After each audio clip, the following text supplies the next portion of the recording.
the red zone, pistol formation. They're going to bring all 4 guys to the near side. I imagine Collins will end up motioning, but it's a pistol formation. Now shotgun as Kraft moves forward. Bridgewater back to pass. Good protection. Now he's going to roll to his left, and he's brought down. That's a sack. And now they're going to say the ball, he was down. That's not a fumble. They're going to say it's a fumble, an Eastern Oregon ball. He was down. Tough call. Oh, man, that's brutal. Tough call. Yeah.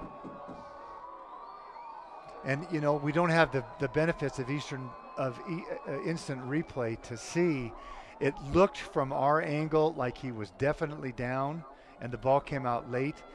But he did get stripped from behind. That ball might have been coming loose. I don't think the official that made the call had the best angle, but that is a bad break for Carroll. Yeah, that's tough.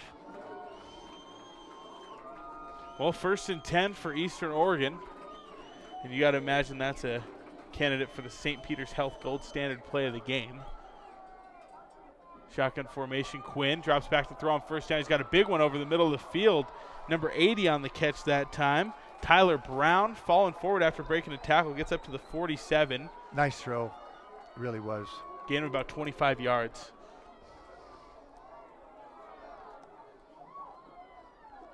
How quickly the fortunes change in this game. Oh, boy. Just like that.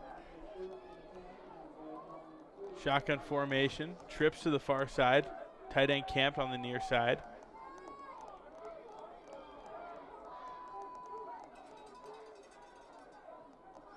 First and 10 for the Mountaineers.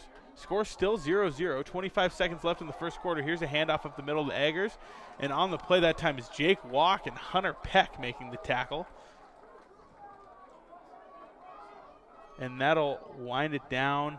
I'd imagine that'll take us into the quarter break, but we'll see what Eastern Oregon decides to do here.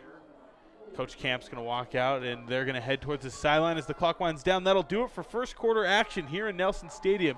Your score on the Mike Miller State Farm Insurance scoreboard is 0-0. When we come back, we'll have second quarter action here from Nelson Stadium. You're listening to Carroll Football on Rewind 94.9 and Case.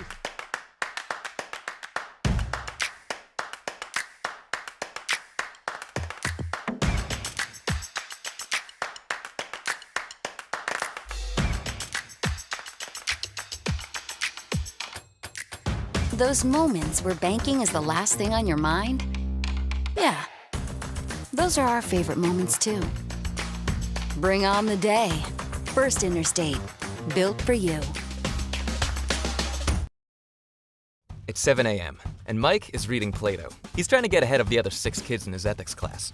Pretty soon, he's going to grab some breakfast with his friends. After that, he's meeting with Dr. Klein about his thesis on partial differential equations. Later, he's got a meeting about a possible internship. And after that, practice. Big meet against Montana State tomorrow. He's got a busy week. He's got a busy life. But for right now, it's 7 a.m. and Mike is reading Plato. Carroll College. Not for school, but for life.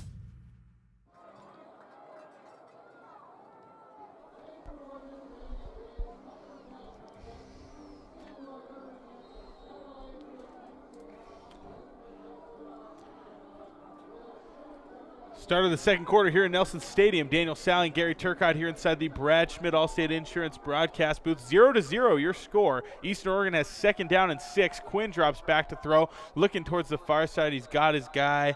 And on the catch that time, number 84. That was, can't find him on my roster, Jonah Blackham. 6'4", 195 freshman out of Boise, Idaho. And that's a nice play there by Eastern Oregon to move the chains. Their receivers are big receivers, all of them. They're big guys. It's just a brutal sequence right now for Carroll as they had daylight. Kyle Pierce tripped and fell on a potential touchdown play, and then a strip sack that we're not really sure if the right call was made. And now Eastern Oregon's marching down the field, and that's Eggers that time falling forward. He'll pick up 6 yards. Number of Carroll defenders on the tackle that time. Some good action right now from Hunter Peck, freshman outside linebacker from Windsor, Colorado. I know he's a recruit that they're very excited on. True freshman getting a little playing time here on this fine Saturday afternoon. Got a shotgun formation, trips to the near side, tight end on the far side. Quinn in the shotgun, Eggers is running back. takes the snap, hands it off up the middle, and he's eaten up that time. It's Jake Walk making the tackle, and that'll bring up 3rd down and 2 yards to go. The Saints defense on 2nd downs in this game has been tough. very good. Been tough. I know that's not exactly a stat that people keep track of, but. And I would guess, Daniel, this would be 4-down territory. They're on the 32, 3rd and about 2. Carroll's going to have a couple of big plays here. Looks like they moved that spot up a little bit too. It's really about a yard and a half. Shotgun formation, 3 receivers far side, 1 to the near side. It's Eggers, the running back. I imagine we're going to see Eggers or Quinn here. Play clock winding down under 5 seconds. Quinn takes the snap, drops back to throw. They're going to throw a wide receiver screen. Here comes Dawson Zebarth upfield. He makes the tackle, but not before the receiver falls forward enough for the 1st down. Making the catch that time was Malachi Spurrier. Nice play by Zebarth. Yeah, that could have been a big play for him. Sometimes you got to be able to slide through those blockers and make the tackle. Well, he's fearless. Zebarth is fearless. Now what's the ref? Oh, he's moving the chains, making sure, keeping the clock stopped while they get reset. 1st and 10 from the 29-yard line. That's the Carroll 29-yard line. Shotgun formation. Quinn takes the snap, hands it off to Eggers going across, and he's tackled in the backfield that time. Zach Spearoff coming in from the cornerback position, and he doesn't miss many tackles. Well, he's coming from the corner, Daniel, and he makes a tackle for loss. That's just how aggressive he can be. In Eastern Oregon, they like to run. It's not quite outside zone. It's sort of a sweep. Yeah, they run it to the edge, and they let their running back go east-west for a long time and hope that blocking is going to open up a hole and then bounce it north-south. So if you can get into the backfield on that, it's not a bad opportunity to get tackles for loss. Kai Quinn in the shotgun. 2 receivers near side, 1 to the far. Quinn takes a snap, play action. He'll roll right, look to throw. It's off the hands of TJ Abraham, almost intercepted. TJ doesn't miss many of those. Once again, great. Oh, and you can tell he's just sick over that.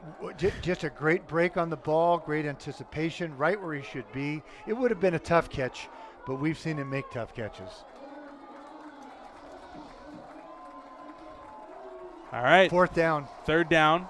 3rd down. 12 yards to go. Before Eastern Oregon snaps the ball, don't forget Carroll Football on Rewind 94.9 is brought to you in part by John Lagerquist, Century 21 Heritage Realty. For all your real estate needs from homes, land, or commercial, contact John Lagerquist, one of Helena's leading realtors. Shotgun formation. Kai Quinn drops back to pass. Saints just ran 0 down lineman on that play. He throws over the middle, and TJ Abraham gets in and breaks it up. The throw was a little off, I think. Pass was intended for Jonah Blackham. And that'll bring up 4th and 12 for the Mountaineers. I imagine they're out of field goal range, but their kicker's got a pretty good boot. They are kicking into the wind, though, so it looks like they're going to bring out Machuca for a punt. Just looking at the matchup of Blackham there and TJ Abraham. Blackham is listed at 6'4". He's at least that. And TJ Abrams, he's got to be about 5'9", doesn't he, TJ? Heart over height. That's all I got to say. Machuca back to punt. He'll kick it from about the 45-yard line. He'll roll to his right, take his time. It was almost blocked.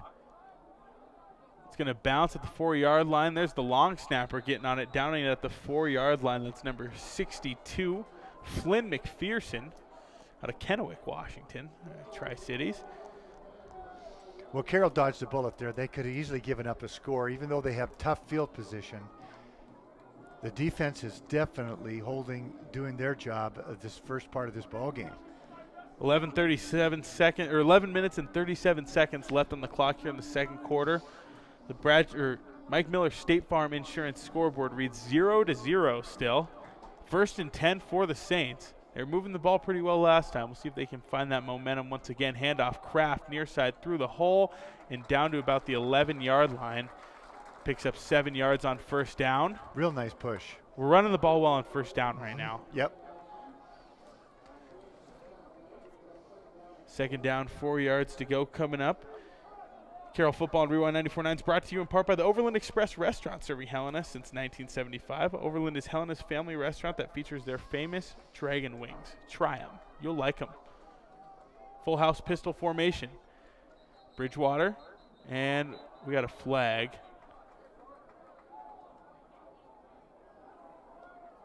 And I think we got a false start.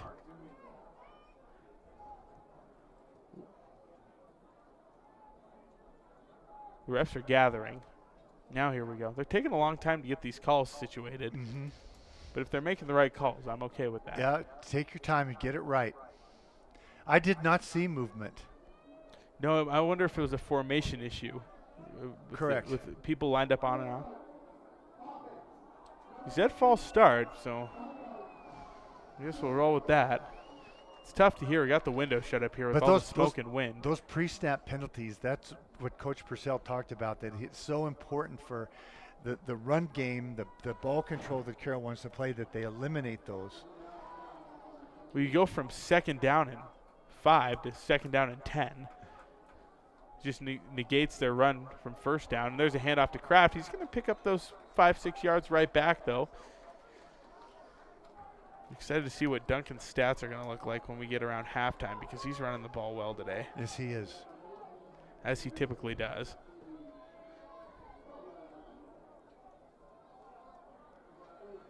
Third down for the Saints.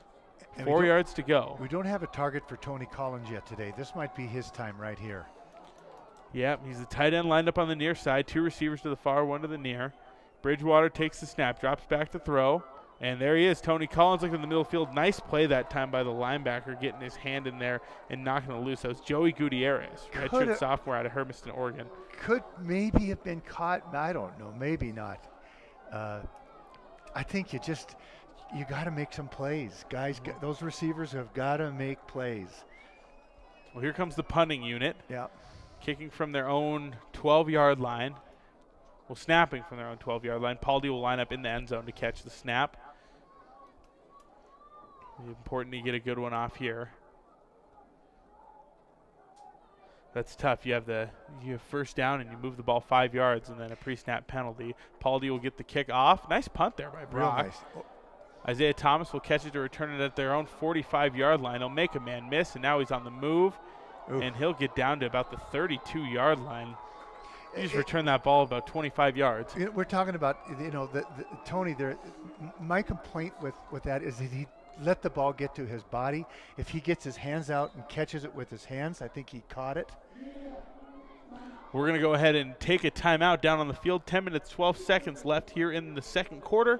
Your score on the Mike Miller State Farm Insurance scoreboard, 0-0 still here in Nelson Stadium. You're listening to Carroll Football on Rewind 94.9 and KCAP.com.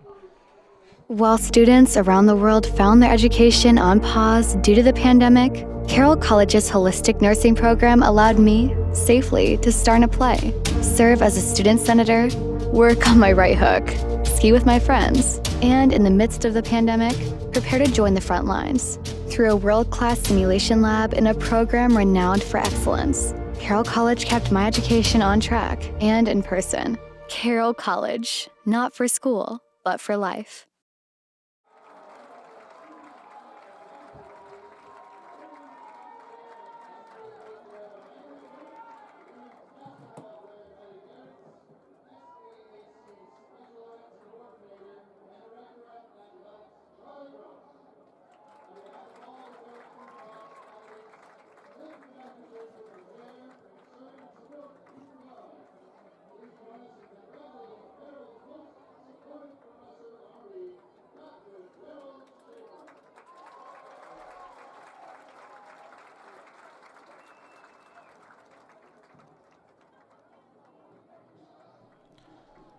Back from the timeout, Daniel Sally, Gary Turcotte here, coming to you from the Brad Schmidt Allstate Insurance broadcast booth. 0-0 on the Mike Miller State Farm Insurance scoreboard.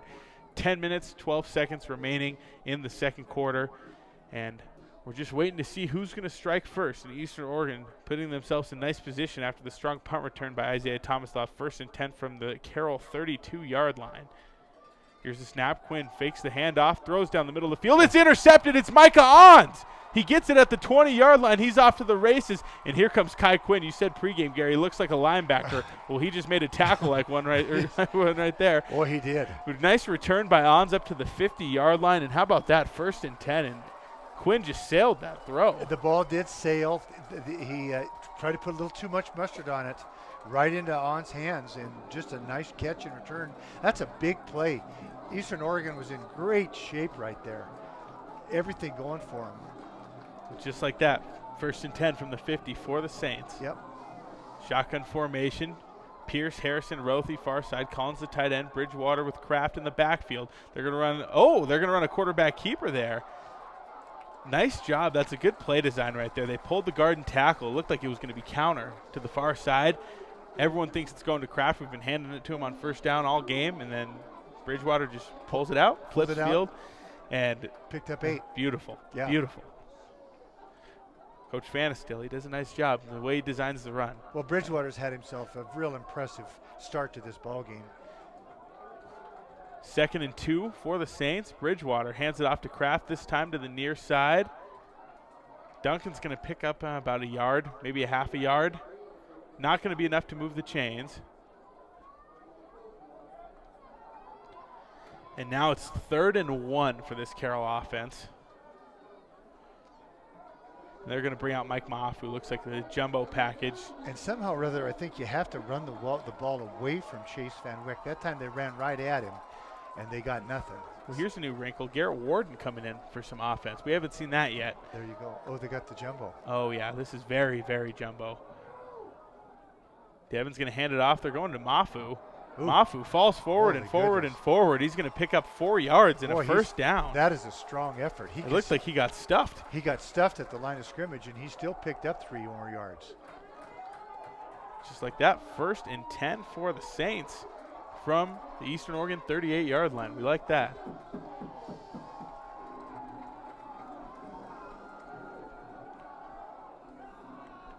Full house formation in the pistol. Bridgewater with England next to him.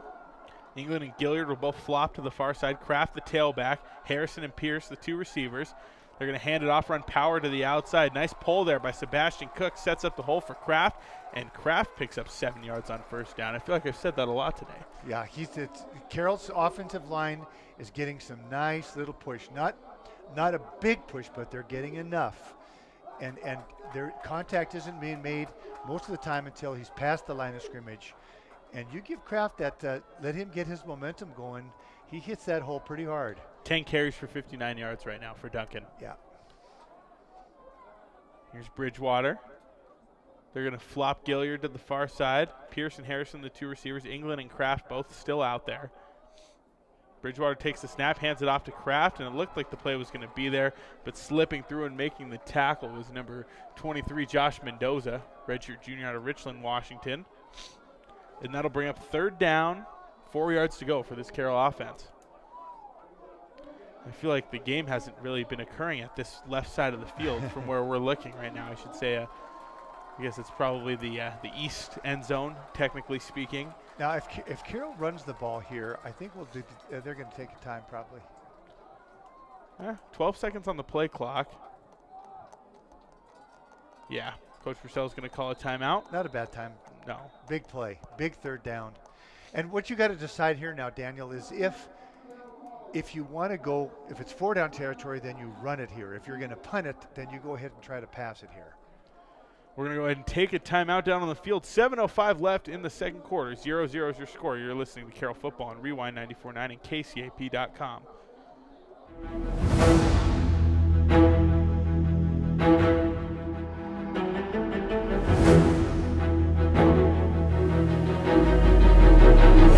Get your Soapbox Derby cars ready for the 1st annual Septemberfest Soapbox Derby presented by Poinez Tire and Auto and Downtown Helena. Soapbox Derby cars, food trucks, beer garden, live music, and the best part is, it's free! Register your Derby car at SeptemberFestDerby.com. It's happening in Downtown Helena on Saturday, September 25th.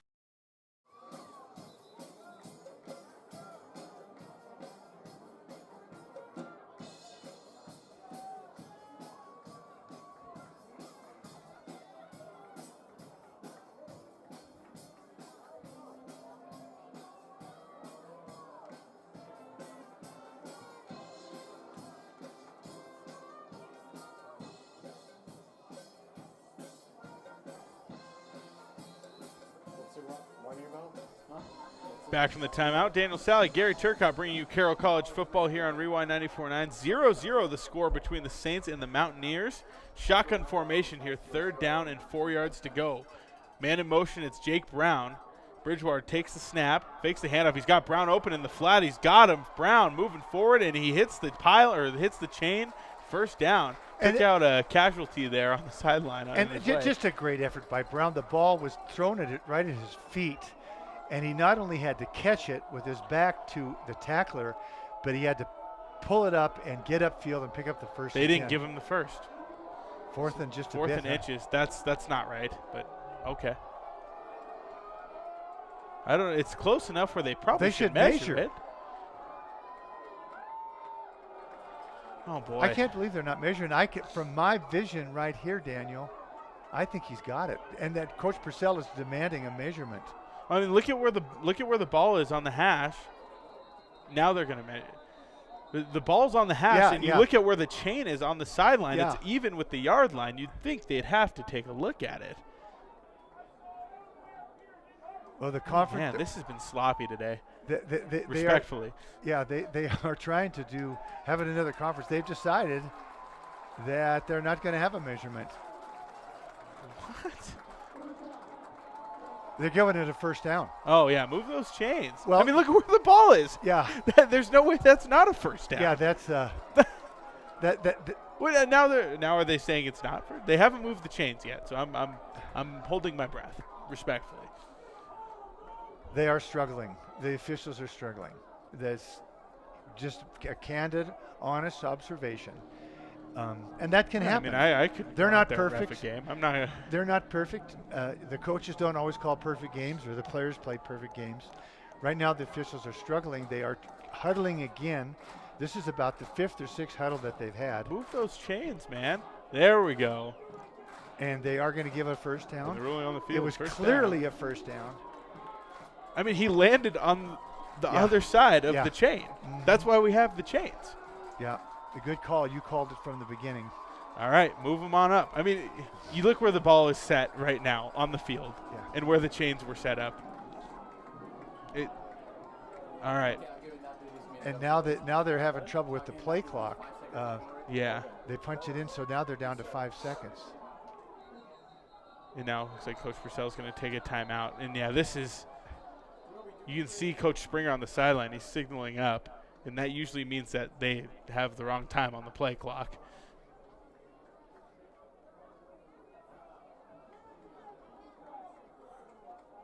All right, timeout on the field. We'll go ahead and keep it here, Gary. The crowd. I can hear some rumblings, and because of the wind, Daniel, as you mentioned, we've got the window closed because the wind is just howling.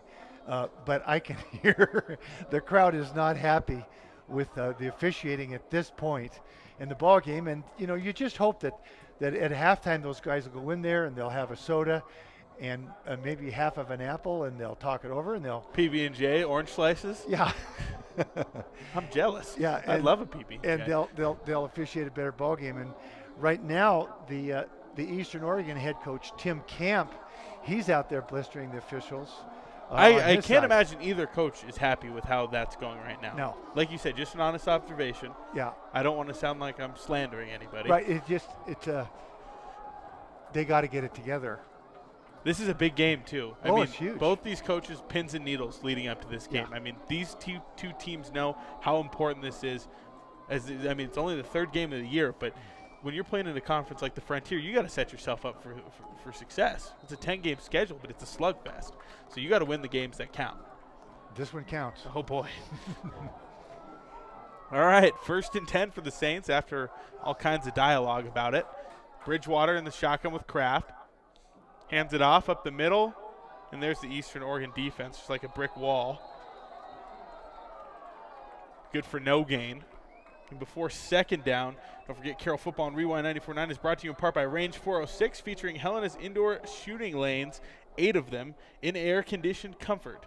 Range 406 also has a great supply of hunting ammo, along with an excellent selection of pistols and rifles. And Rothy, number 4, has checked back into the ball game. I would bet he is the first target on this one.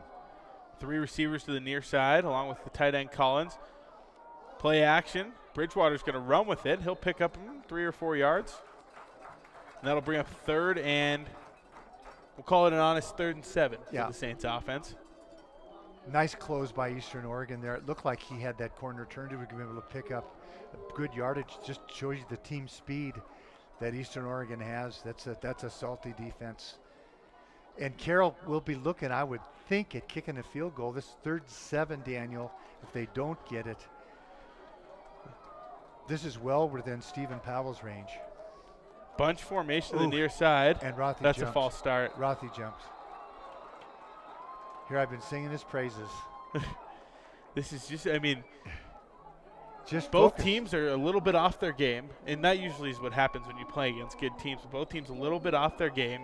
But you know, It's been a sloppy one so far. Sloppy first half. yeah, he's way out here flanked on 30 yards away from the football, and all you got to do is watch the football and go when he jumped. Yeah, I'm not sure. There must have been a confusion with him on what the cadence was that time. Looks like they're going to send out a different formation this time. 3 receivers. They're going to motion Pierce across the formation. 4:45 left here in the second quarter. Bridgewater drops back to pass. He's going to go deep down the side looking for Pierce, and there's a miscommunication there. Pierce was stopped about 3 or 4 yards past the chains. Yeah. And I didn't see anybody open. That's good I think coverage. that was good coverage. Good pass protection that time. Offensive line held up well. All right, we got a 47-yard field goal attempt coming up here from Stephen Powell. He's going to be kicking from the far hash, left-footed, so he'll be looking to hit the ball the other way. Speaking in baseball terms. Went slightly at his back, a little bit sideways, but definitely makeable. Thompson the snapper, Harrison the holder. Snap good, hold good, kick is up, and it looks like it might have gotten tipped. It's going to be wide left. It's going to be wide left, and that'll give first down and 10 at the 30-yard line for Eastern Oregon. So that tough wind, way to end the drive. The wind is coming hard out of the southwest, and that'll push that ball down. You know, I know you don't like my golf references, but that'll happen. It'll push that ball down. You think the wind's at your back, but it's coming sideways. It'll push it down. That's what it did to that football that time. As long as you're not bragging about how well you hit your 9-iron, I don't mind the golf references. And that's the first field goal he's missed. Yeah. Or extra point. He's been 100%. I know golf's fresh in your mind, too, since you played yesterday in the Blessinger Memorial Tournament, which sounds like it was very successful. It was fun. It was great fun. Well, here we go. 1st and 10 for Eastern Oregon. Scoreboard still reads 0-0. 4.5 minutes left in the second quarter. Quinn on first down throws it into the flats. He's got his guy, number 80 that time, Tyler Brown, the sophomore out of Kuna, Idaho. He's tackled by a number of Saints. That time it was Robitaille, Abraham, Ons, all getting there and on the action. Second down, 4 yards to go for Eastern Oregon. So pick up a 6 there on first down. And they've done well on first down. Just not on second down, Eastern Oregon.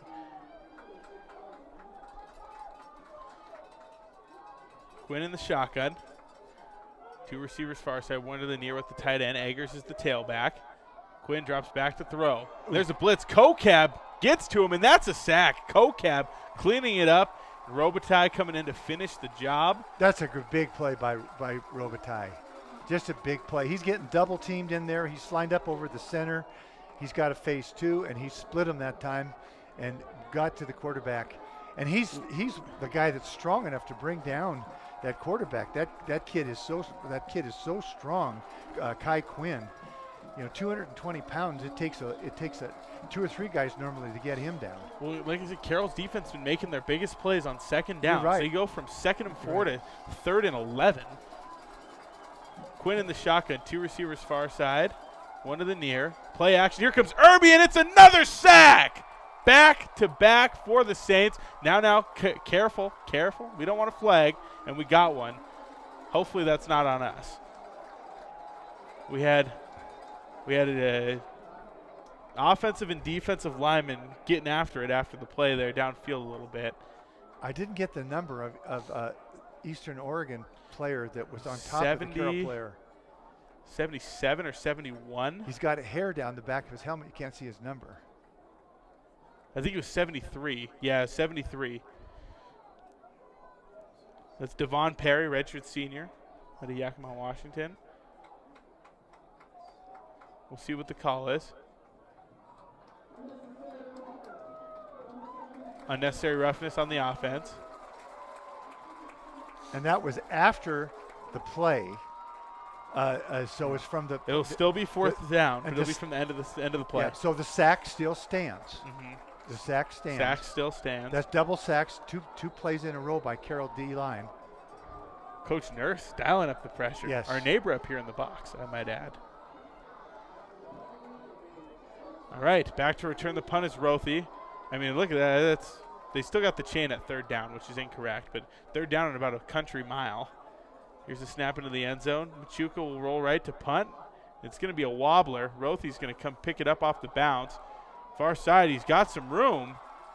Rothy's going to pick up 10 yards on the return and a flag coming in from the deep end of the field. I'm interested to see what this one's about. The ref, who was farthest away from the action compared to anyone else, threw the flag. Oh, no, I was just talking about the fact that there was a flag on the field. Oh, yeah. Little laundry. Laundry. Before they announced the penalty, Carroll Football on Rewind 94.9 is brought to you in part by Cap Paving. Since 1984, paving the way to excellence. And Rucker's Furniture. Make the quality choice for your home at Rucker's Furniture. The ref picked up the flag. It looks like it's going to be against Carroll. Personal foul blindside block on Carroll. Now, that'll be interesting if it's still 1st and 10. I think it will be. I think the chains go with them. Chains go with them there. But that did cost some valuable field possession. Carroll would have had the ball on their 40-yard line as it is now. Yeah, it would have been on the 41, and now they're going to be on their Carroll's own 44. Yeah. So that's game-changing.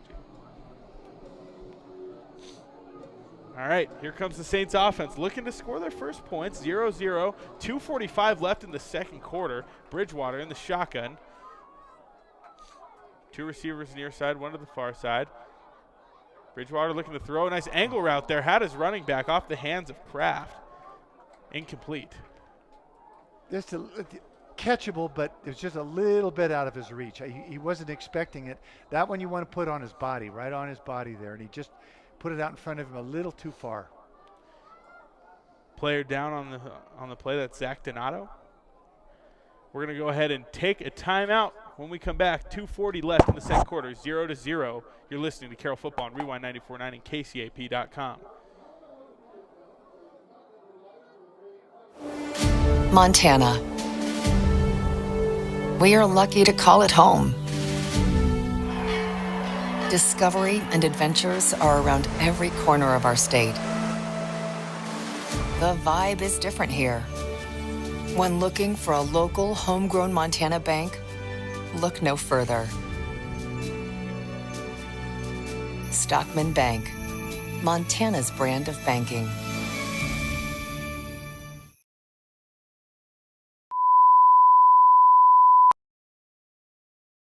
At Rocky Mountain Credit Union, we call this community home, just like you. That's why we take a locally focused approach for our members. Your financial success. At Rocky Mountain Credit Union.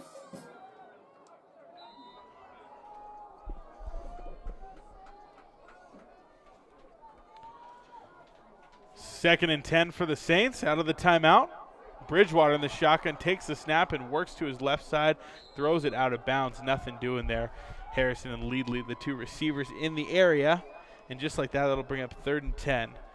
And there's a lot of things going on right now, Gary. We got both teams playing pretty well on defense. Both teams not playing that well on offense. And a lot of things in between that have been very sloppy. Well, the referees do need to control the game because it is there's not a lot of love lost between these two teams. They are going at it awfully hard, and they've been throwing the flags, and it has hurt both teams. 4 receiver formation, and Bridgewater drops back to throw. He is sacked on the play that time for the Mountaineers. It's number 50, Moses Makinich. And Bridgewater did not have a chance that time. He was in the didn't even hardly have a chance to look downfield. They just call a sideline warning? Or no, they called a timeout. Timeout, yeah, they I want to think stop the clock. 2:27 left in the quarter. And I think Eastern Oregon took the timeout. Yeah, to give they did. themselves plenty of time. They did. Well, before the punt, Carroll Football and Rewind 94.9 is brought to you in part by Furniture Showroom. Why pay more? Every day is a great day to buy new home furnishings at Furniture Showroom. And First Community Bank, working together for you. And this is going to be a tough spot for the Carroll defense. Hopefully they can get a good punt here and flip the field a little bit. But they've pitched a shutout thus far in this game, and they're going to have to get a stop one more time to keep it even going into the half. I don't think anybody predicted this low scoring of a first half. No, I know I didn't. Yeah. And I didn't think this was going to be some sort of Big 12 conference shootout, but I didn't expect this. Yeah. Leave it at that. Paldy, the punter. Thompson will snap. Paldy will work to his right. Kick. Spiraling, takes a little wobble, bounces out of bounds, and that'll bring up 1st and 10. I think they'll rule it at the 26-yard line. He didn't hit that as well as he wanted to with the wind at his back. He could have been able to get a little more out of that. It'll be 1st and 10 from the 25. I thought that was a pretty generous spot. I thought it went out of bounds before that, but hey, we'll take it. We'll take it. So, big drive for Eastern Oregon, and that was a very disappointing possession for Carroll. And I think we're at the point with Carroll's offense, Daniel. We'll talk more about it at halftime. They're going to have to throw the ball against this team. They're not going to be able to just run it. And when they do throw it, guys are going to have to make plays and make big, tough catches. And Eastern Oregon right now, they're in the same situation. They're going to have to throw the ball.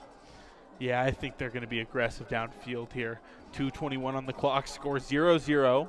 Ball on the 25-yard line, 1st and 10 for the Mountaineers. Kai Quinn in the shotgun, and we already got a whistle. Play clock went down to 0, but that's got to be, delay of game. And this must be some kind of new rule that we have seen this year. We're going to talk to Neil Peterson about that. They get a delay of game on the very first. We've seen this happen to both Carroll and their opponents several times this year. Yeah, I'm not sure what the deal is, but here's 1st and 15 now for Eastern Oregon. Quinn going deep down the field, and it's intercepted by TJ Abraham. 2 guys on it, though. Yeah, they're going to give it to, and there's TJ. Oh, that's wow. He's a dog. He's something special. Very, very special safety. And, I mean, you talk about the size discrepancy between our safeties and their receivers, but it doesn't matter. TJ's just in his back pocket all day. He has such great anticipation. He just reads the quarterback. He reads the flight of the football, and he gets it at his highest point that time. He just out-hustled that offensive wide receiver for Eastern Oregon, and he wanted that ball more. Well, if the Saints can get some points here, then that pick is going to have to be a candidate for the St. Peter's Health Gold Standard play of the game. Timeouts remaining, Carroll with 0. Gosh, yeah. we've had to use a bunch of them. Flea flicker. We got a flea flicker. Bridgewater back to throw. He's got his guy. It's Jake Brown running down the far sideline. Oh, and he misses him. He overthrew it. And boy. That's on Devin. And he knows it. You know, and their cornerbacks, they're aggressive in the run game. Yeah. What a great call. That's what a great excellent call. Their on cornerbacks first down, are aggressive in the run game. That's when you want to make that call is on first down. Fannin Steele, that's a great call. Oh, man. They've just been half a beat behind today. Yeah, it's just frustrating. That's a couple of touchdowns. That like I said, that we talk about how they like to blitz their corners. They like to be aggressive with their corners, but that's the perfect play call for that. I wouldn't be surprised if we see some sort of play action afterwards. Bridgewater back to pass. He's got pressure. He gets the throw off. Gilliard makes the catch, and Gilliard will pick up about 5 yards to the 40-yard line, and that'll bring up 3rd down and 5. No timeouts left for the Saints. They got 1:45 left on the clock now in the second quarter. Score still 0-0, and they practice a lot of 2-minute drill stuff, so that'll be helpful for them here. They know what they want to call. They know who they want to get the ball to. 3rd and 5. Bridgewater in the shotgun, takes the snap, drops back to throw. Blitz up the middle. Bridgewater shakes him off. He'll roll to his right, looking for Rothy. Gets it through. Oh, and it's knocked loose. That's a nice play there by the defender. That was good defense. You bet. That was Blaine Chavez, redshirt freshman out of Kennewick, Washington. Nice play. Yeah. And Devin made a nice throw, made a nice move to buy some time. Just good defense. They're going to keep the offense out on the field. I wouldn't be surprised if it's a pooch punt, though. Could be. Good call. 4th down and 4.5 yards to go. Oh, man, and they're so close on that flea flicker.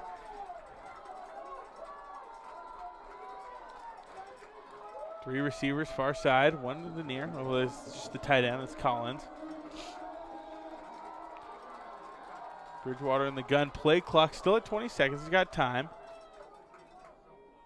And he's going to do a little quick kick there. Working towards the end zone. Bounces at the 5. Takes an unfriendly roll into the end zone for a touchback. Minute 17 left here in the first half. And, man, it's just been back and forth, but nothing to show for it. Nothing to show for it. Carroll's got 2 interceptions and 2 big opportunities for touchdowns, which unable to finish the play. Could be 14-0, could be 7-0, but it's 0-0. Oh, and you've spoken very highly of our defense this year, and they've been very timely today. They have. The sacks they've had and the interceptions when our backs have been against the wall, but haven't been able to create it into any points. Yeah, our defense is pretty solid. They really are. They're so well coached, and they have some really good players on defense. Coach Nurse has been a great hire this far for this staff. Shotgun formation, Quinn back to pass. Looking across the middle, he's got him, and it's incomplete. He had his guy. That was Sage Wilkerson, wide receiver out of Emmett, Idaho. Would have been a real tough catch. It was down at his feet. He brought him on a little post route from the near side, and the throw was a little off. And I think you got to attribute the pressure both teams have been getting, because there's been some throws for both quarterbacks today that have just been just the slightest bit off. Exactly. A lot of pressure's coming. You know they're there. You can feel them. 2nd and 10. Kai Quinn hands it off.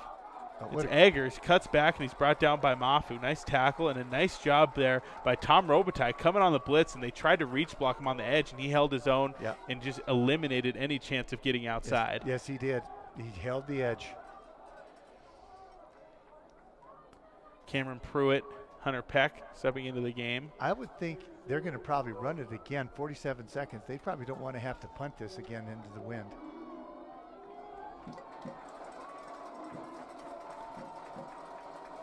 Shotgun formation. 2 receivers far side, one on the near side. It's Kai Quinn in the backfield. Camp is the tight end, 3rd and 12. They're going to move the running back across the formation. Quinn back to throw. He's got his man across the middle. Tackle made by Zebarth. That time on the catch, it was Jonah Blackham, number 84. Nice throw and catch.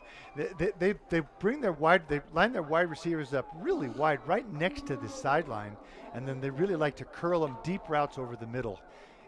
And they have the quarterback that can deliver that long ball, that long across the field throw, down the middle throw. That's his specialty. Little timeout called down on the field. 21 seconds left in the half, Gary. Let's just go ahead and hang on right here. Yeah. Eastern Oregon taking the timeout. They still got one left after this one. And 1st and 10 they'll have from their own 39-yard line. And the Saints have been put in a lot of big spots defensively this afternoon. Here's another one. They haven't. They've been able to get a pretty consistent pass rush. Not that last time, but when they've needed it, they've been able to get some pretty good pressure on the quarterback. All right, 1st and 10. Here comes the OU offense and Carroll defense back out onto the field. Before they snap the ball, don't forget Carroll football and Rewind 94.9 is brought to you in part by DJ's Automotive and Storage, here for you and your wheels. Quinn in the shotgun. Takes the snap, back to pass. Carroll running a little stun up front. Quinn's going to roll out this time. He's looking to run. Irby's going to chase him towards the sideline, and Quinn will get out of bounds, stop the clock at the 45-yard line, pick up 6 yards. 13 seconds on the clock, so I'd imagine Eastern's got a chance for one big play here to try and set up a field goal, or they're going to just run whatever they want here and then go for a Hail Mary. Yeah, I don't know what the range of that field goal kicker is, but they got to pick up, I would say, 25, probably good 25 yards, 30 yards. Yeah. When they're on the 45, you'd think they got to get at least to like the 30. Yeah. They're kicking into the wind, too. Quinn back to throw. Rolling out to the far side, and there's a flag. It's going to be a hold. And that's the same guy, 77. And there's going to be offsetting penalty. They just called one after the play on the sideline.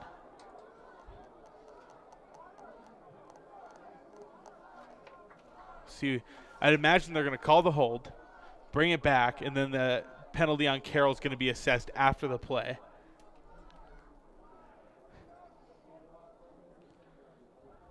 And, honestly, I was kind of too busy looking at the penalty in the backfield, so I didn't see what the No, I didn't either. That was that R.J. Thorne that's been involved in a number of ruckuses. He's a left offensive tackle for Eastern Oregon. Their tackles, Thorne and Perry, have both been ruffling around a little bit. Holding.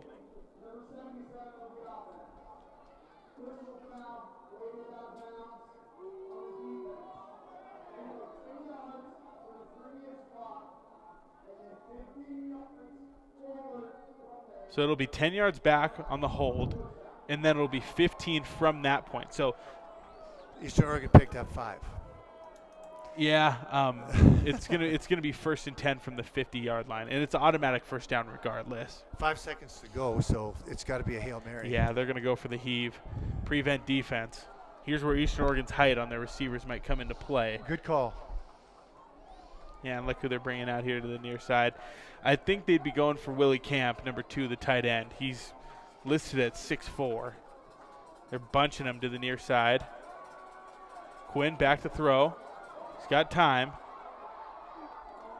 He heaves it up, and it's incomplete. Nice job there by the Saints getting pressure, too, as Garrett Warden and Tucker Jones came in and cleaned up Kai Quinn. So that'll do it for the first half of football. And on the Mike Miller State Farm Insurance scoreboard, we got 0-0, your score. And wow, I mean, that was not the first half any of us expected, but here we are. It's a clean ball game. It really has. Well, in some respects, you got to give a lot of credit to the defense of both teams, and then you got to give a little bit of credit to the offenses of both teams, because there have been times that they have been successful. I thought Carroll had the better of the play, to be honest, that half, and had a couple of opportunities to score touchdowns, and just were not able to finish the play. That would be the best way to put it. 2 passes that could have been touchdowns.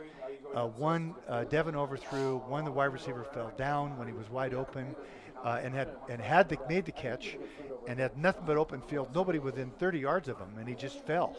So Carroll is going to have to throw the ball to win the game. They can't just run it. This is too good of a defense, too salty. They have too many good players, but they can throw the ball, and they're going to have some guys step up and make some big catches, and they have the guys that can do that. Well, let's go ahead and take a break. When we come back, we'll have the Carroll College halftime show. 0-0, the score on the Mike Miller State Farm Insurance scoreboard. You're listening to Fighting Saints football on Rewind 94.9 and KCAP.com. I don't feel like just another account. I actually feel like a person and a friend and part of a community. We came to Ascent because we knew that they would look beyond the credit score at character. At the Myrna Loy, we have a mission, and we work with Ascent Bank because they work that way too. At Ascent Bank, we believe banking is more than providing financial services. It's starting to think outside the box for the benefit of our customers, because that benefits them, and that's the right thing to do. Ascent Bank, equal housing lender, member FDIC.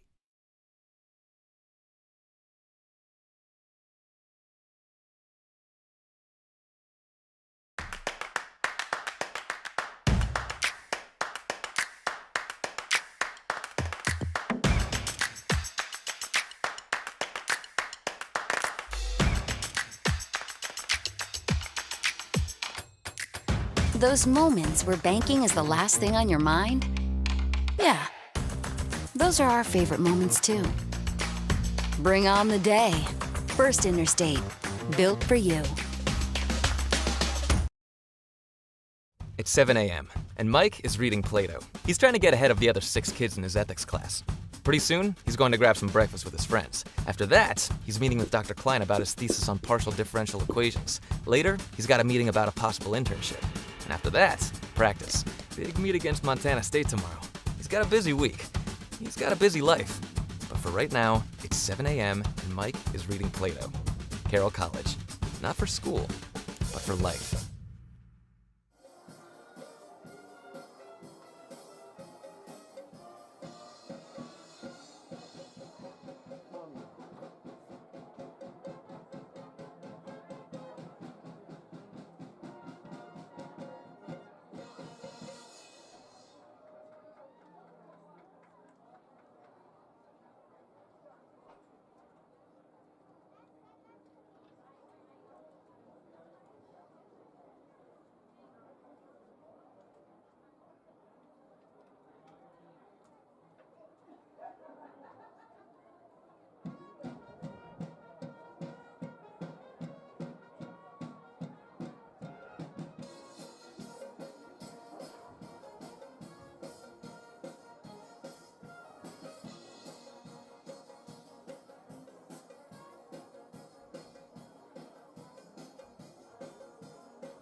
No idea who that is. I don't know who that is.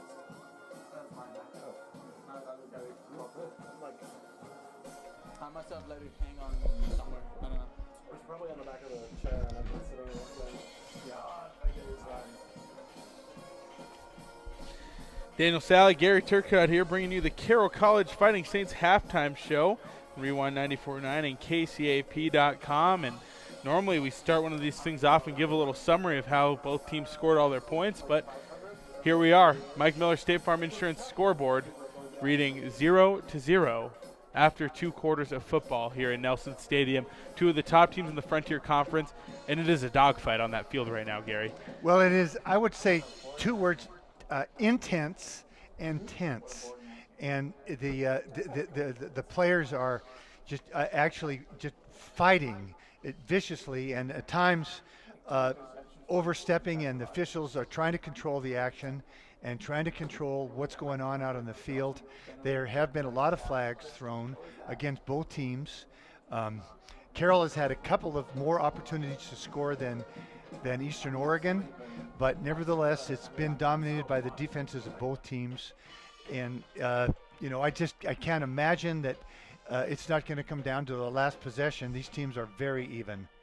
Well, let's go ahead and look at some stats, because when I was looking at the stats side to side between these two teams coming into this game, I mean, rushing totals, passing totals, defensive totals, they were right about on average with each other. Dead even. I agree with that. I saw the same thing. So let's see what we got in the first half here. 7 first downs for Carroll, 6 for Eastern Oregon. Rushing yards, 53 for Carroll, 22 for Eastern Oregon. Passing yards, 77 for Carroll, 80 for Eastern Oregon. Total offensive plays, Carroll's run 34, Eastern's ran 30 for 130 yards for Carroll, 102 yards for Eastern. So a little bit of discrepancy there. Carroll's hit a couple big plays that kind of levels that out here. Eastern Oregon's been in the Big Sky Plumbing and Heating red zone 0 times. Carroll's only been in once. So a lot of ball being played in between the 25 and the 25. That middle of the field's been getting a lot of use today. A lot of punting to that range. Yep. And a lot of teams being on their own, inside their own 25 after long kicks, stuff like that. I mean, like we said, they're even. And Carroll's got an advantage on a couple of the little things, but other than that, it's pretty down the middle right now. Well, turnovers, Carroll did have 1 fumble lost, which was a tough call. We couldn't tell. It might have been the right call. It was on the far field away from us. We couldn't tell. A case could be made that Devin Bridgewater was down when the ball came out. The official thought that the ball came out. We'll give him credit that he probably had it right. Carroll with 2 big turnovers, 2 interceptions, and unable to complete, even though they ended up with good field position on both of them. Carroll has had their opportunities with good field position and unable to punch it in. Carroll did get 1 field goal attempt, So they had one scoring opportunity.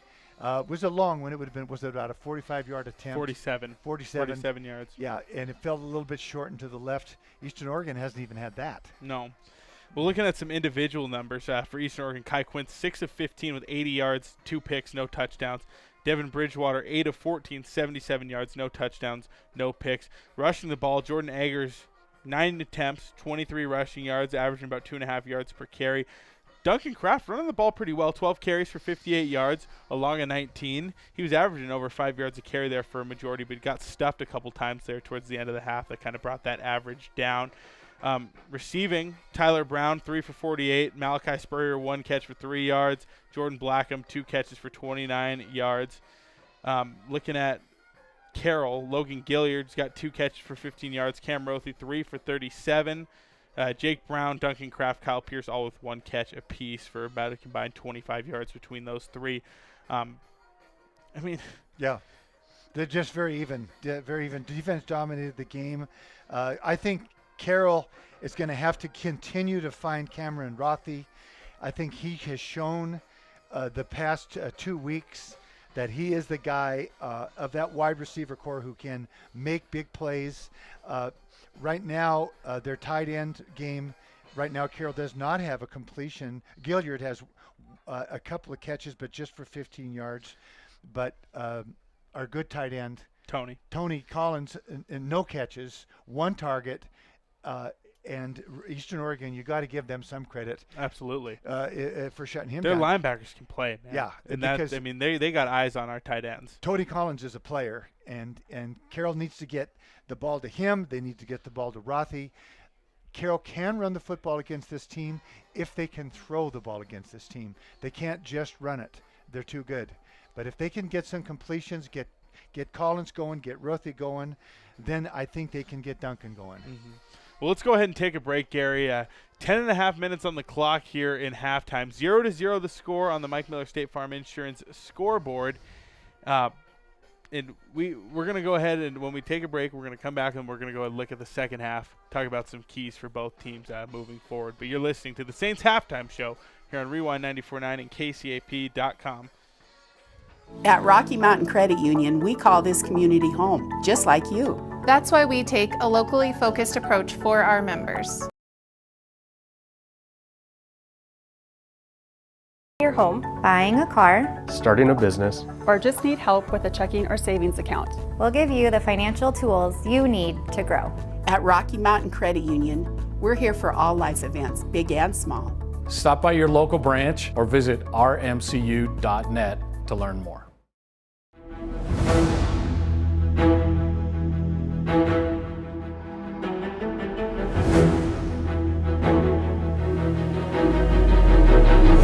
Get your Soapbox Derby cars ready for the first annual Septemberfest Soapbox Derby presented by Pointes Tire and Auto and Downtown Helena. Soapbox Derby cars, food trucks, beer garden, live music, and the best part is, it's free! Register your Derby car at SeptemberFestDerby.com. It's happening in Downtown Helena on Saturday, September 25th.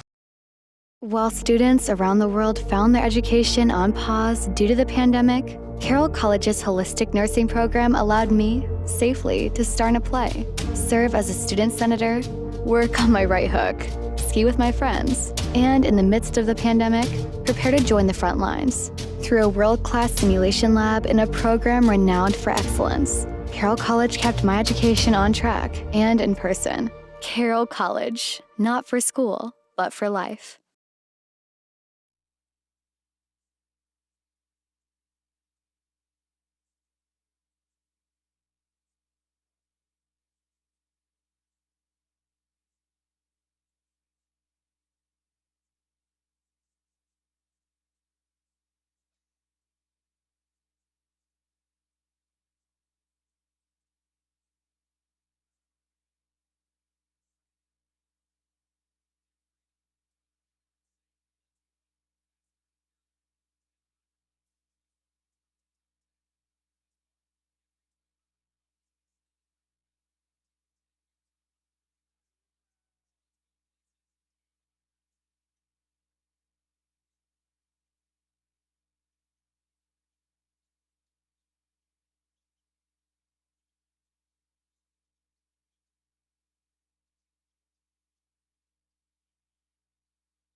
Daniel Sally, Gary Turcotte back here bringing you the Carroll College halftime show.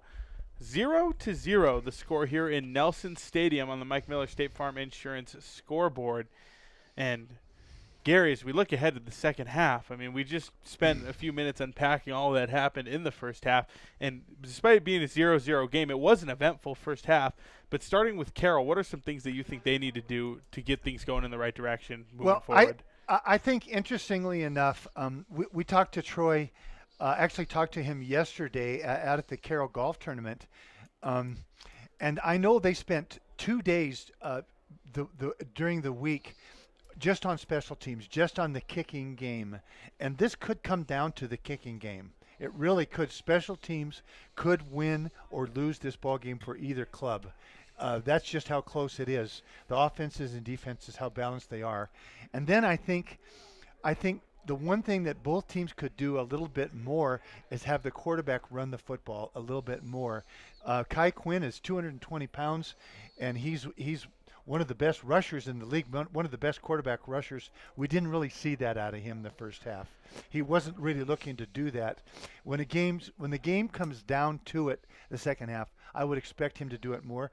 And we know Devin can do that. Devin Bridgewater is quick, and he's strong, and he's heady, and it's effective. It was very effective for Carroll in the Western game. So I expect the kicking game and both quarterbacks to run the football more the second half. I'd say yes to those things, as well as Carroll looking to get more targets to Tony Collins. Yeah. And good point. For Eastern Oregon, I mean, their running back Eggers, he's a workhorse. So Yeah. if they want to keep the ball on the ground, if they decide their passing game's not working out for them, you do a lot of keepers with Quinn, but you get Eggers going. I mean, that guy's good. And a receiver I've had my eyes on is Isaiah Thomas, only 5'7". He's the one receiver for Eastern Oregon that's not like 6'4" or taller, it seems like. But he's a big play threat. He's fast. He's their kick and punt returner. Carroll's got to continue to keep him under wraps because he can pop. He can make a play that can drastically change the course of the game just in the blink of an eye. So keep your eyes on him. Daniel, they have so many redshirt seniors on this team. The guys this is their 5th year in the program. They've been in some of them 6th too with the COVID year. Yeah, I mean they've been around. They're not rookies to this sort of experience, but they're in a dogfight. They're in against a real tough opponent in the Carroll College Fighting Saints today. This is a awfully good Carroll defense. We've seen it before. They've just gotten better each week, and the offense is going to have to play just a little bit better. They're going to have to get that passing game going. Rothy is going to have to get some targets, and Collins is going to have to get some targets. Collins can make so many big plays for you. He's what is he, about 6'3", 200? Probably 6'4". 6'4", 220-pound tight end with speed and agility and good hands, and he needs to step up and make some plays too. Yeah, and another thing, I mean, this holds true for both teams. Limit the penalties. I'm sure that was the big thing with the coaches at halftime. Keep it clean out there and limit the penalties because you never know what play you're going to get called back and what point in the game, and you just can't afford in a game that's tied at half to lose momentum with something like a penalty. Well, isn't that true? I think that's such a good point. What was the game that I watched the other night that a guy jumped off sides and the guy missed a field goal? It was the Washington Redskins and the Giants. Mm-hmm. A guy jumps off sides on a field goal attempt, and the kicker misses the kick, and he gets another kick and he makes it, and the Giants lose. The Redskins win. One penalty. One guy caused a loss, and you don't want to be that guy in a game like this. No, not at all. Well, we'll go ahead and take another timeout. When we come back, second half action here from Nelson Stadium. 0-0 the score. You're listening to Carroll College Football on Rewind 94.9 and KCAP.com. I don't feel like just another account. I actually feel like a person and a friend and part of a community. We came to Ascent because we knew that they would look beyond the credit score at character. At the Myrna Loy, we have a mission, and we work with Ascent Bank because they work that way too. At Ascent Bank, we believe banking is more than providing financial services. It's starting to think outside the box for the benefit of our customers, because that benefits them, and that's the right thing to do. Ascent Bank, equal housing lender, member FDIC. It's 7 a.m., and Mike is reading Plato. He's trying to get ahead of the other 6 kids in his ethics class. Pretty soon, he's going to grab some breakfast with his friends. After that, he's meeting with Dr. Klein about his thesis on partial differential equations. Later, he's got a meeting about a possible internship. And after that, practice. Big meet against Montana State tomorrow. He's got a busy week. He's got a busy life. But for right now, it's 7 a.m. and Mike is reading Plato. Carroll College. Not for school, but for life.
Time for second half action here in Nelson Stadium. You're listening to Carroll College Football on Rewind 94.9. Daniel Sally and Gary Turcotte coming to you live from the Brad Schmidt Allstate Insurance broadcast booth.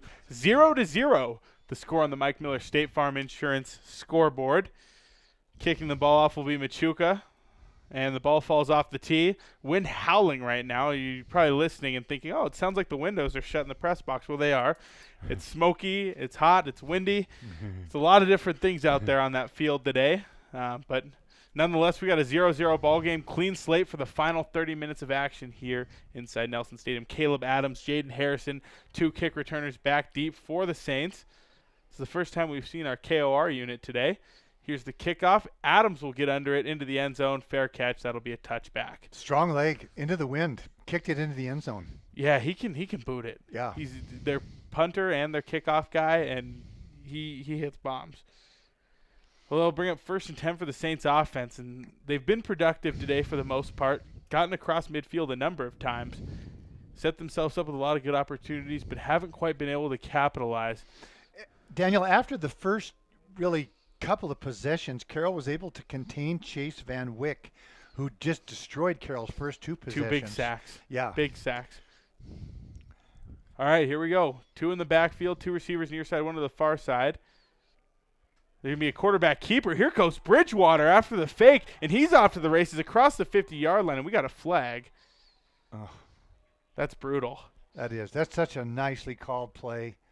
They pulled 2 guards to the opposite side, and Devin just they faked counter again, and that's going to be on Carroll. Oh, that hurts. That was about a 20, 30-yard gain. Yeah, but 25 yards.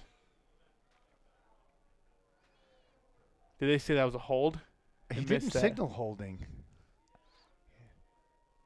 Yeah, it was we a can't hold. quite It was hear a the officials. 10-yard penalty from the spot, and the flag was thrown right there at the stick, and it's going to be 1st and 10 again. So, no, I mean. 1st and 20. No, 1st and 10. First and 10. It's from the spot, Oh, and it was downfield. So, yeah. There you go. That doesn't kill you as bad. No, but it's still, I mean, that's 30 yards taken off the board. Play action. They're going to go down the middle of the field, and Bridgewater misses Jake Brown over the middle, and it's intercepted by Eastern Oregon. That's number 37, making the pick and running down to about the 25-yard line. And the ball just sailed on Devin there. Wesley McElwain with the pick. He did have a receiver. He had Brown open, and the ball just sailed on Devin there. The wind when the wind's at your back, it can sail. It's you just you get it up a little high and it just blows up, and a real nice catch. That was a tough catch. Tough. Yeah, a good play by the Eastern Oregon cornerback there. The ball's going to be on the 27-yard line of Carroll. Oh man, the penalty. I mean, you get to about midfield, then the penalty brings you back, and that's kind of been the story for the Carroll offense. They have these big plays, and then little things happen that draw them back. And here's 1st and 10 for Eastern Oregon. Ball on the 27-yard line. Kai Quinn in the shotgun takes the snap, hands it off to Eggers, and Eggers has got a hole. He's off to the races. Across the 15-yard line, good for a first down. Gain of about 15 down to the 13-yard line of Carroll. That'll move the chains into the Big Sky Plumbing red zone. It caught Carroll in a blitz coming from the right side. They ran it back to the left. They had Carroll outnumbered over there. Just a perfect play for the defense that Carroll was in. All right, Carroll looking to hold strong here. 1st and 10 from the Saints' 13-yard line. Quinn, the quarterback, takes the snap, hands it off to Eggers once again to the outside. Nice job by Warden getting upfield. He'll spill that running back right into Trent Durfee, and who else but Garrett Kokab coming down the line of scrimmage to help clean it up. Loss of 2 yards. That'll bring up 2nd and 12. That Warden, the more you look at him, the more you like him. Garrett Warden, he's just a redshirt freshman. My goodness, he's going to be a good player here. Already is. 6'4", 235 from Laramie. He can play. Yes, he can. And I mean, freshman's a loose term. I mean, he's been here for like 3 years, but he redshirted. COVID year didn't count. Yeah. So here he is, freshman season. But he was an all-conference player in the spring. Shotgun formation for Quinn. 2nd down. Kokab jumped, so that's going to be offsides. Free play, and that is incomplete. Looking across the middle. TJ's excited that it's incomplete, but there's a flag on the play. And that's going to be on us. That's going to move about 5 yards, replay 2nd down. Assuming it's on. Is there 2 flags? I assume they're on for the same thing. Let's see. We got offsides. Yeah, still 2nd down. Okay, so that's going to move not move the chains, but move the ball forward 5 yards. So that's going to bring them pretty close to back where they started on 1st down, plus a couple. So it'll bring up 2nd down and 8 from the 11-yard line.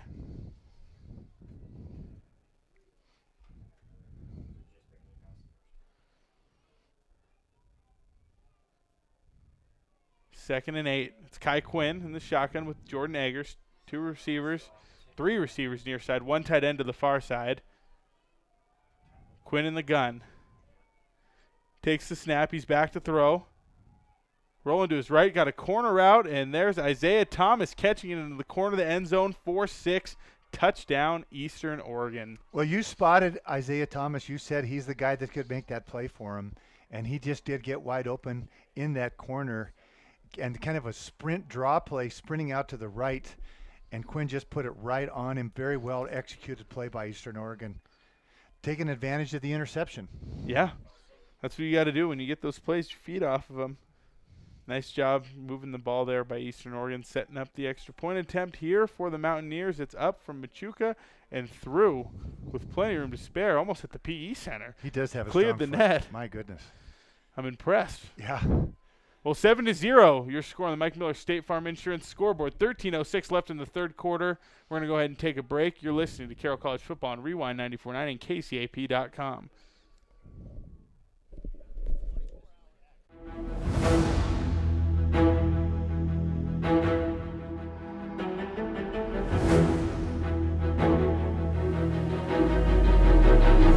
Get your our Soapbox Derby cars ready for the first annual Septemberfest Soapbox Derby presented by Pointes Tire and Auto and downtown Helena. Soapbox Derby cars, food trucks, beer garden, live music, and the best part is, it's free! Register your Derby car at SeptemberFestDerby.com. It's happening in downtown Helena on Saturday, September 25th.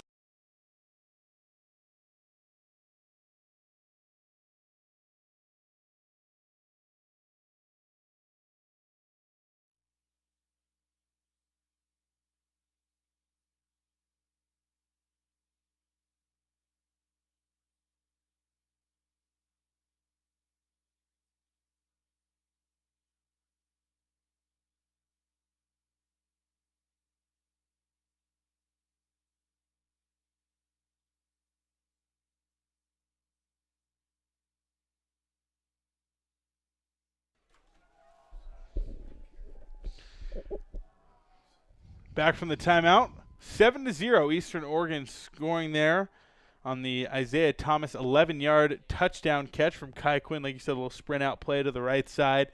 Found him in the end zone for 6. Extra point good for Machuca. And now the Saints face a deficit for the first time this afternoon. 13:06 left in the third quarter, Gary, and this is going to be a big drive for the Saints. Big drive, yeah. Yeah. Back deep to return Caleb Adams and Jaden Harrison. We saw Machuca put it in the end zone last time, so I'd imagine he's got a chance to do it again.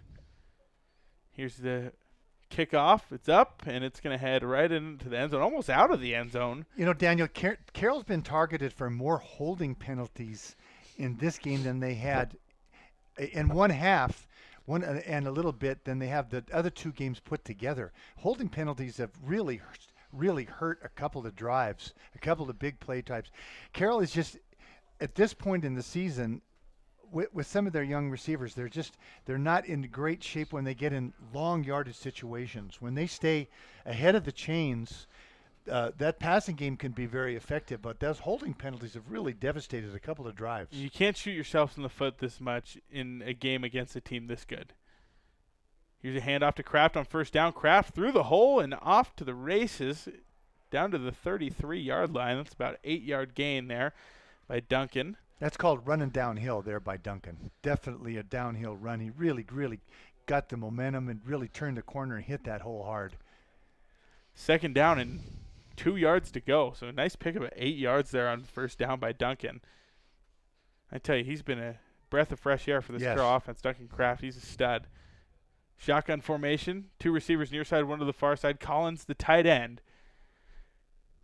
Bridgewater takes the snap, fakes the handoff. We got another flag. Bridgewater's going to take this one and scramble, looking for a first down. He gets hit quite hard, but he falls forward across the chains, and we'll see what the penalty is. He did take a blow there. That had to hurt. He was getting upfield and started to work towards the sideline. It's kind of had a defender from the front go down low to get his ankles and kind of hung him out to dry. He is a tough kid. The guy came from the back and got him.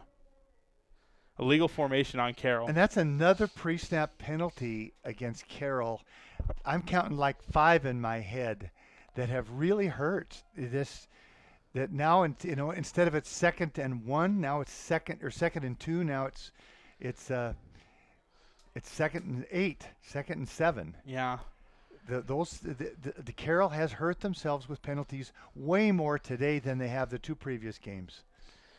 Off a bye week, too. That's the most surprising part. Bridgewater in the shotgun. He takes the snap, back to throw. Finds Kraft, and it's off Kraft's hands, out of bounds. So that'll be no gain there, incomplete pass. Bring up 3rd and 8. And that was a catchable pass, but it wasn't the pass that where you want him to catch it and be able to run with it. If he caught that, he would have had to run out of bounds. Didn't quite put it on him. Just a little more accuracy is what's needed there. Just a little bit better timing. Maybe the week off hurt Carroll a little bit more than we realized the bye week. Rest or rust, man. What's it going to be? Yeah. 3 receivers. Well, one of them Collins. So 2 receivers and a tight end on the near side. Trips formation. 1 to the far side. Bridgewater back to throw on 3rd down. Looking through the middle. It's Rothy, and he's got it and moves those chains. Gain of about 15, 16 yards. Clearly, first down, Saints. Clearly Carroll's best receiver by twice. The more targets he gets, the better I like it. Well, and Collins and Harrison kind of ran deep routes to move the defenders, and he just cut right underneath. Nice play design that time. First down, the Saints go hurry up, hand it off to Crafton. He's met in the backfield. Tackle made that time. Looks like it was Moses McKinich. Or Makinich. Carroll tried with a hurry-up offense there, and now they're going to slow it back down. Yeah, Eastern Oregon said nothing doing.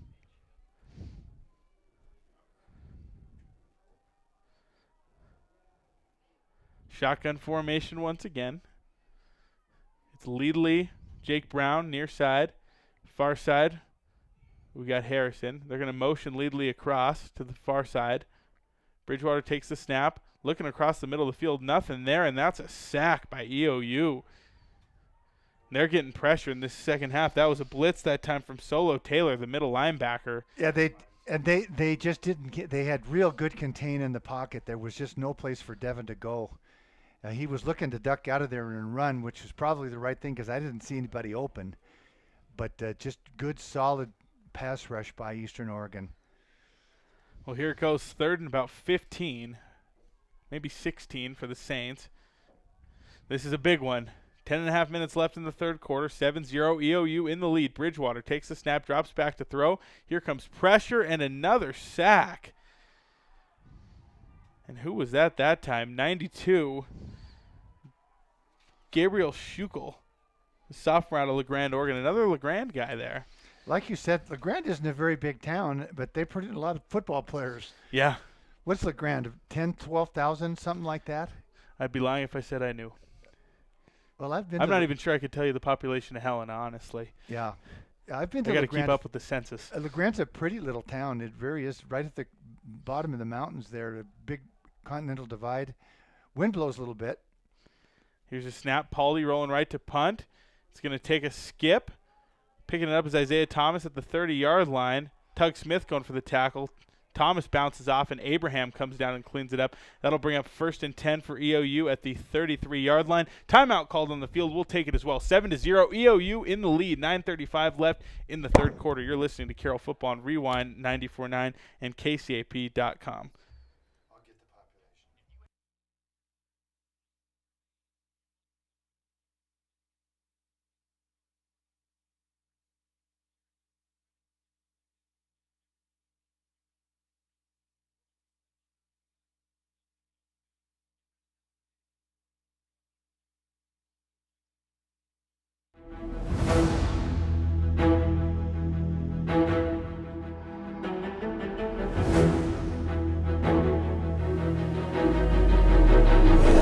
Your Soapbox Derby cars ready for the first annual Septemberfest Soapbox Derby presented by Pointes Tire and Auto and Downtown Helena. Soapbox Derby cars, food trucks, beer garden, live music, and the best part is, it's free! Register your Derby car at SeptemberFestDerby.com. It's happening in Downtown Helena on Saturday, September 25th.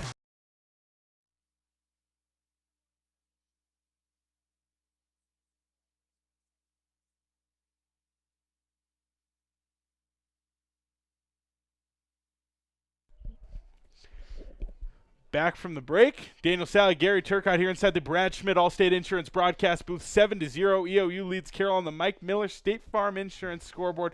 9:35 left in the third quarter, and it's 1st and 10 for the Mountaineers. Shotgun formation for Kai Quinn. He hands it off to the outside. It's Eggers looking to cut up field, and he finally does and falls forward for about 5 yards, and here comes a flag from deep center field. I think there was a clip there right on the edge on Carroll's cornerback. And they're gonna put the flag right about where the runner was tackled. Yeah. So it'll be enforced from that spot. And EOU's offense definitely moving back.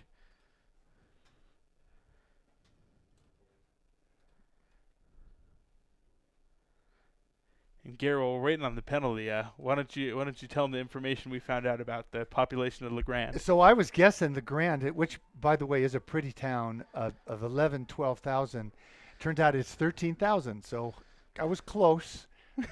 I was in the ballpark, and it's probably grown since the last time I was there. I'm sure it has. We'll give you that one. We'll give you that one. Well, we want to thank our helpers in the booth, Spence and Ben, for helping us out there. Those are our pals. Yes. They do a good job. Gary, you're surrounded by three people from Washington. How does that feel? That's right. It feels okay. Well, after the penalty, it's 1st and 15 for the Mountaineers. They hand it off up the middle, and Kokab That's just got to be swallows it. Only Kokab can do stuff like that. Man, he's so good. That is just such a big-time play. My goodness. He just destroyed the center, and the guard trying to block him just blew him up. And on the rush that time, that was, I think that was 44. Derek Chilcote. Now, I would bet that that Coach Norse, that he brings some heat here. It's a passing down. 2nd and 17. We'll see. 3 receivers to the near side. These guys like to throw it deep. They're going to hand it off instead. And that's Carroll's defensive line eating that one up. Yeah. And Jacob Resch came downhill. And I don't know if it was the lineman trying to block him. He knocked someone straight on their butt. And I don't think it was the guy with the ball. But he was setting his ground respectfully. We like that. Yes, he did. 3rd down. 3rd and long. I like this. The coaching staff did some work this offseason putting together kind of some things they wanted to do out of the game operations booth during the game. And one thing on 3rd downs now when our defense is out on the field, they play like the purge horn. It's like a foghorn. And the crowd definitely enjoys that. And John Roush, the PA announcer, he gets lit up about it. He's excited. Quinn back to pass on 3rd down, looking to throw to the near side. He's got a man. Tackle made by a number of Saints defenders. That's going to be enough to move the chains. That was Sage Wilkerson that time, running deep and then working back towards the chain. Turned around and was open. Just a real good football execution by Eastern Oregon. Into the wind, across the field. He needed to pick up 15, 16 yards. He picked them up. 3rd and long. That shows just a real quality, experienced football team right there. 7:15 left on the clock here in the 3rd quarter. EOU still leading 7-0. They're now 1st and 10 from their own 45-yard line, lined up on the near hash. 2 tight end formation. Quinn takes the snap, hands it off. No, he pulls it. Quinn on the run, picks up about 3 yards, tackled by Dawson Zebarth. Got a helmet off. That's Austin Bedke with his helmet flying off there. Robitaille will check in, give him a break. And they have not been afraid to circulate the linebackers. We've seen Robitaille, Sassano, Resch. We've seen Bedke. We're deep. We're very Tucker Jones. Very deep at linebacker. Probably the deepest of any position on the team. And that time we did see Quinn carry the football. We thought he's had a lot of carries this year, just not so many today.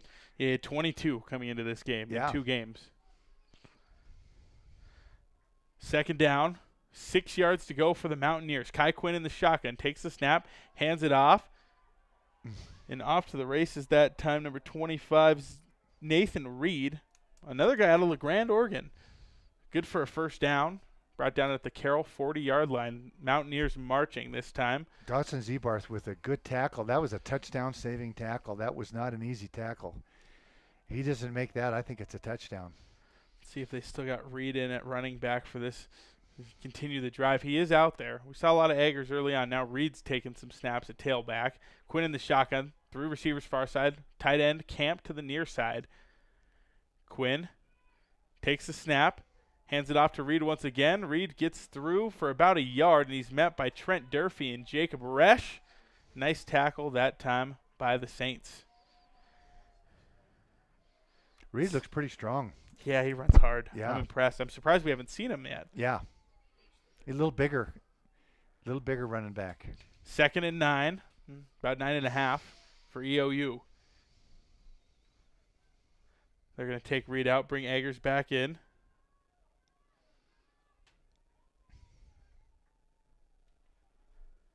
Kai Quinn in the shotgun. Isaiah Thomas, the receiver to the near side. Keep your eye out for him. 2 back to the far side. Here's the snap to Quinn. Looks like they're trying to run a screen pass. Now Quinn leaks out and dumps it off to the running back, and miraculously the Mountaineers will pick up about 3 yards. I mean, that play was dead. Yeah, it was. And Quinn he looked like he was getting ready to run, but he was not going to gain any yards with the defenders right there, and he just flicked it out. And maybe a loss. The running back was right there. So 3rd and 5. And this is a big one for this Fighting Saints defense. And there's that horn playing in the stadium again.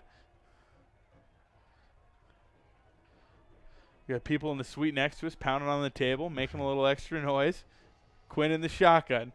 Drops back to throw. He loses it for a second on the play action. Now rolls to his right and throws an out route. And somehow a first down is made by the Mountaineers. Yeah, it looked like he was going to fumble it. And the coaches are talking to the officials. I don't know, illegal guy downfield, what? But Troy is really trying to get the officials' attention about something. But that was like you make chicken salad out of chicken what. That was not going to be a good play, and he made a good play out of it.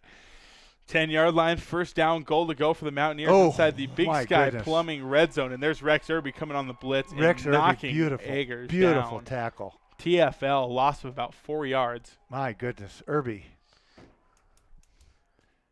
There's some good football players on that defense, I'm telling you. Just some really, really good. And Irby's one of them. I mean, look at it right now, just right in front of us on that left side of the defense. Go down the line, Spearoff, Abraham, Irby, Warden, Kokab. Yeah. Those are all conference players from last spring.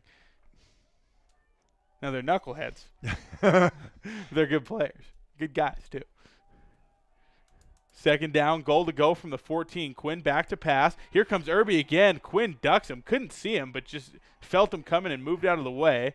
They're going to throw it out of bounds over the end zone. Quinn doing a good job of not going down on a sack, evading tacklers. Two guys had shots at him, and he just he's a fifth-year guy. He's a senior. He's seen it all. He's been here forever. Yeah. I think he started every game against Carroll since 2017. Before that, they had Zach Bartlow. Now it's Kai Quinn. 3:10 left in the third quarter. 7-0. EOU in the lead. Third down, goal to go from the 14-yard line. The Saints have got to protect that goal line. Quinn takes the snap. They're going to throw a screen. Coming upfield, Micah Ons and Garrett Kokab moving down the line of scrimmage with a massive hit that time. My goodness. Yeah, he blew that screen up. And now Eastern Oregon's going to send on the field goal unit. Machuca, he's been bombing the ball on kickoffs and punts today. We'll see what he's got accuracy-wise on the field goal. You said he's got extremely strong leg. Very. We'll see if the Saints can get some pressure. They blocked a couple extra points week 1 at Western. Wouldn't mind seeing them get a hand up on this one here. Ball's lined up at 19-yard line, 18-yard line. It's about a 35-yard field goal. Snap good, hold good, kick is up and through the uprights. Well, that's a big-time leg that guy has. I mean, that's clear back over the fence. Hit the fence, which is about another 25 yards behind the field goal. 10-0. EOU in the lead here on the Mike Miller State Farm Insurance scoreboard. Timeout on the field. We'll take it as well. 2:23 left in the third quarter. You're listening to Carroll Football and Rewind 94.9 and KCAP.com. At Rocky Mountain Credit Union, we call this community home, just like you. That's why we take a locally focused approach for our members. Your financial success is our primary goal. Whether you're refinancing your home, Buying a car, Starting a business, or just need help with a checking or savings account, we'll give you the financial tools you need to grow. At Rocky Mountain Credit Union, we're here for all life's events, big and small. Stop by your local branch or visit rmcu.net to learn more.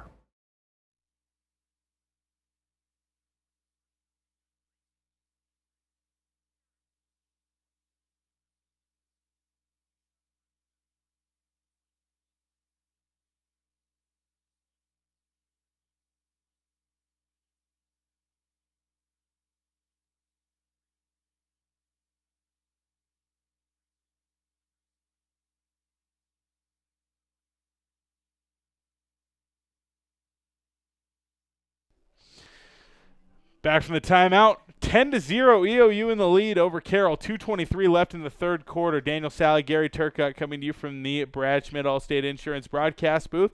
It'll be Saints football. Machuca out to kick after he just nailed a 35-yard field goal to put the Mountaineers up by 10. And this is the biggest drive of the game thus far for the Saints.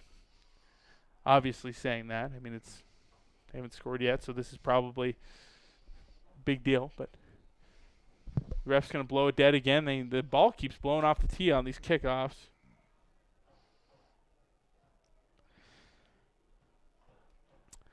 Well, hopefully, I imagine this kick's probably going out the back of the end zone. But if not, it would be huge for a nice return for Carroll to set up good field position.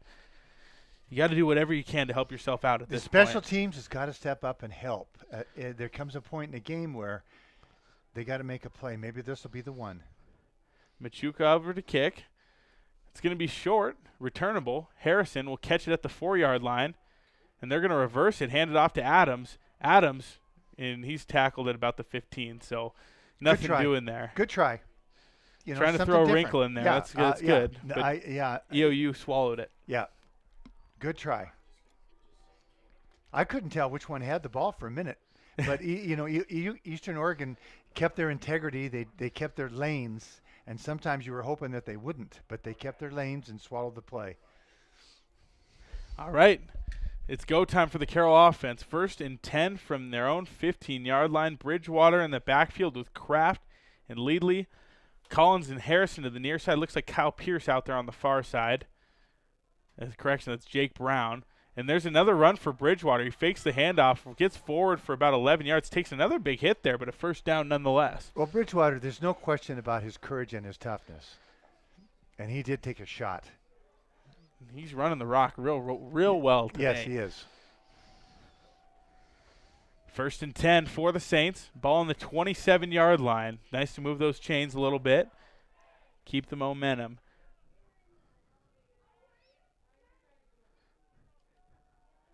Bridgewater takes the snap, hands it off to Kraft this time. Kraft through the hole, picks up about 5 yards again. And that'll bring up 2nd and 5. Big drive Saints here for starting Carroll. to get comfortable moving the ball. Tackle made that time by Josh Mendoza of Eastern Oregon. I don't know why that referee moved the ball back a yard, but he did. He saw something I didn't. You got your eye on him. I watched him that time. Yeah, he just moved it back a yard. I'll tell you, this is some of the weirdest weather we've had for a game here in Helena in my recent memory. It's about 75 degrees, but it's smoky and windy. Play action. Bridgewater rolls out. It's got to get rid of it before the sack, and it's almost intercepted. Tried to throw it out of bounds. Couldn't quite get it there. And he was under a lot of pressure. Under a lot of pressure is right. They thought they were going to have, it was, a designed roll. They had Harrison run into the flat towards the sideline, but he got picked up by a linebacker, and just nothing there for him. All right. Here comes your boy Rothy. He'll come in and get Gilliard. Play clock to 15 seconds, so they're going to have to start to turn it up a little bit. 3rd down, 6 yards to go. Play clock down to 7 seconds now. Got to get the snap off.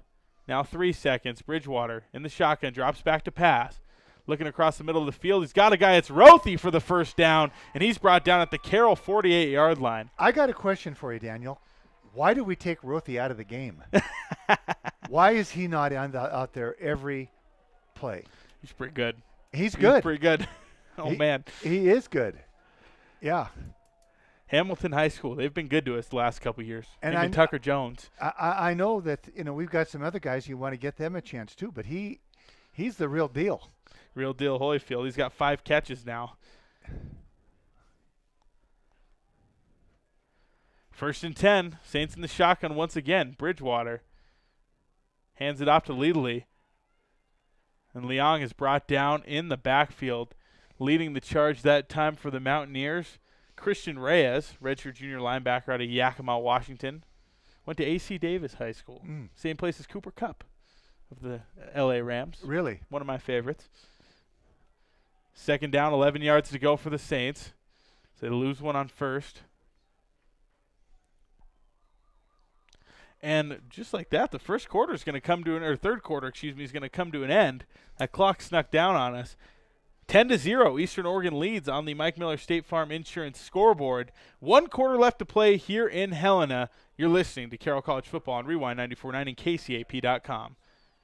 While students around the world found their education on pause due to the pandemic, Carroll College's holistic nursing program allowed me, safely, to start a play, serve as a student senator, work on my right hook, ski with my friends, and in the midst of the pandemic, prepare to join the front lines. Through a world-class simulation lab and a program renowned for excellence, Carroll College kept my education on track and in person. Carroll College, not for school, but for life. I don't feel like just another account. I actually feel like a person and a friend and part of a community. We came to Ascent because we knew that they would look beyond the credit score at character. At the Myrna Loy, we have a mission, and we work with Ascent Bank because they work that way too. At Ascent Bank, we believe banking is more than providing financial services. It's starting to think outside the box for the benefit of our customers, because that benefits them, and that's the right thing to do. Ascent Bank, equal housing lender, member FDIC.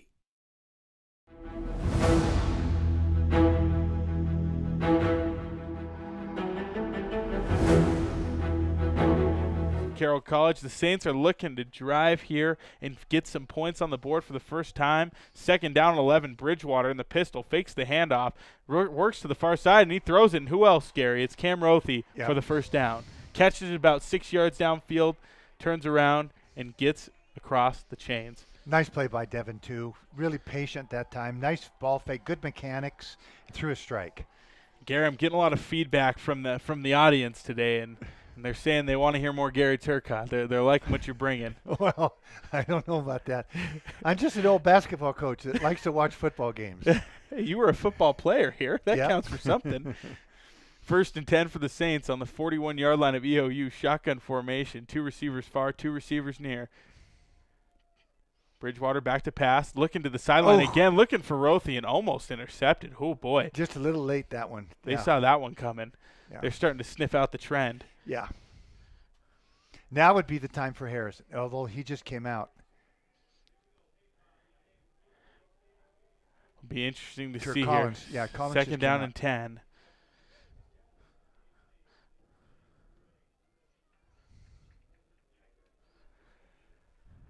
Rothy's going to come out now. Well, we've seen Lidley make some plays. We've seen Lidley's lined up in the backfield now. Yeah. Something to keep an eye on. Gilliard, the tight end in the slot. Play action. Bridgewater's going to keep it, and that time the run is sniffed out, and now it's 3rd and 10, and the Saints find themselves looking to convert a pivotal 3rd down. And, they're at the 41 at EOU.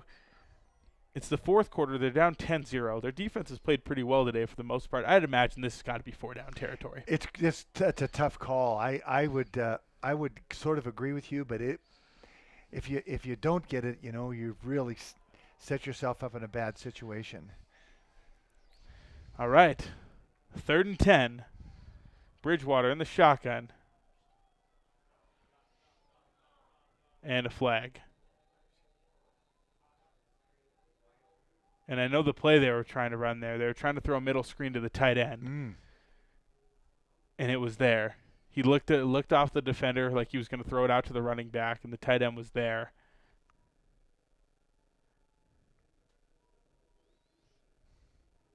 What's the call?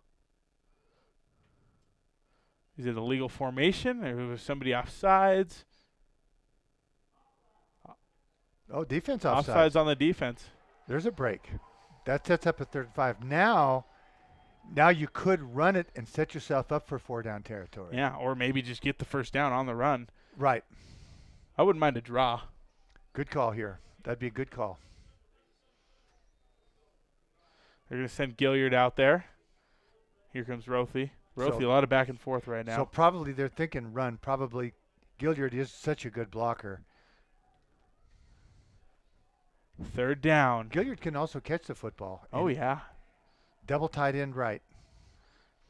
6 yards to go. They're going to motion the tight end across. Bring him back across the formation again. Bridgewater back to throw. Pressure. He does a nice job avoiding it. He's going to roll out, and he takes another hit. Picks up about a yard on the scramble. 4th and 4 coming up. He's taking some blows. I am impressed with the speed of Eastern Oregon's defense. They fly, man. They close. They close, boy. It looks like, you got something, and they just close. There's just a lot of team speed on that defense. Here comes Rothy back in the game. I'd imagine there's a good chance we get to see him catch that ball. They are going for it. Like you said, a little confusion here. Probably going to have to take a timeout. Maybe not. 6 seconds, yeah. Timeout. Timeout called. Yeah. All right. This is a big one. Yeah, you said this. Now that could you've happen, used a yep. timeout, 4 down territory. Give yourself enough. This is such a big play. Get the guys in the ball game that you want. Get them where you want. Get him where you want him. Timeout called on the field, so we'll take it as well, Gary. 10-0, EOU in the lead. 12:18 left to play here in Nelson Stadium. You're listening to Carroll Football on Rewind 94.9 and KCAP.com. At Rocky Mountain Credit Union, we call this community home, just like you. That's why we take a locally focused approach for our members. Your financial success is our primary goal. Whether you're refinancing your home, Buying a car, Starting a business, or just need help with a checking or savings account. we'll give you the financial tools you need to grow. At Rocky Mountain Credit Union, we're here for all life's events, big and small. Stop by your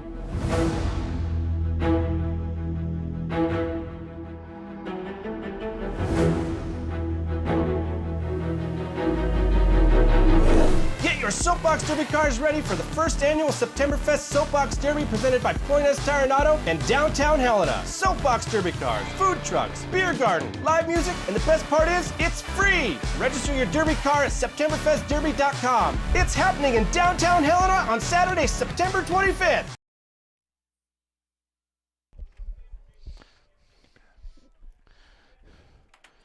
Back from the timeout, Daniel Sally, Gary Turcotte here.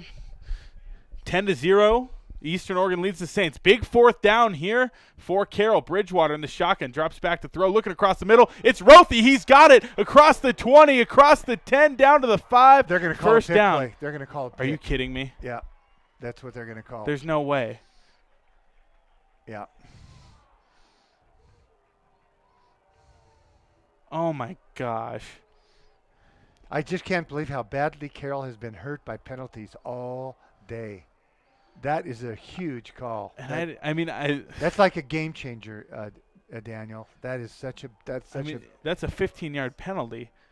Yeah, but it just kills your momentum when you execute that well, and a flag comes out. They're gonna have to punt. Yeah. I mean, that's a 15-yard line. That's 4th and 20. Yeah. Oh my! I'm excited to see what the replay of that looks like because, whew. Oh man, that is brutal. Well, it's time for the Saints defense to step up. Paldy will punt. You know, the funny thing is, I watch a lot of NCAA football games, and it's never called. They just don't call it. But I've seen it called. The receiver has to create the contact to call that play, and that was not what happened there. Yeah, I've seen that called. Really, that's the second time against Carroll that has really hurt him. That call. That was initiated by the defensive back. Yeah. He came down hard on Jaden Harrison. They're playing press coverage, and so they're going to get up and initiate contact. I don't know exactly quite what you do if you're trying to run a crossing route. Paldy will punt. Rolls to the near side, kicks, and then nice kick, and it's going to go straight out of bounds. Should be about the 15-yard line. You called it right on the 15. on the nose. You got the eye. When in doubt, round up to the 5, right? Yeah. There's still plenty of time if Carroll can get a stop here. Still time. Just a 2-possession game. Oh, that hurts. It did hurt. It's those penalties have just drive-killing penalties. Yeah. 1st and 10, though, coming up. As the Mountaineers work their way back to the field. Don't forget, Carroll Football on Rewind 94.9 is brought to you in part by Play It Again Sports, your ski and snowboard rental headquarters. Subaru Placer, dog tested, dog approved. Get your Subaru today at Placer Subaru just west on Euclid. And Gold Island Casino. Play and stay where the winners go at Gold Island Casino. 1st and 10 pistol formation for the Mountaineers. I imagine we're going to see a lot of them running the ball. They hand it off up the middle. It's Eggers brought down. Ons made the first contact, but it was Durfee and Zebarth who made the tackle. That's a gain of 3 yards. Bring up 2nd down.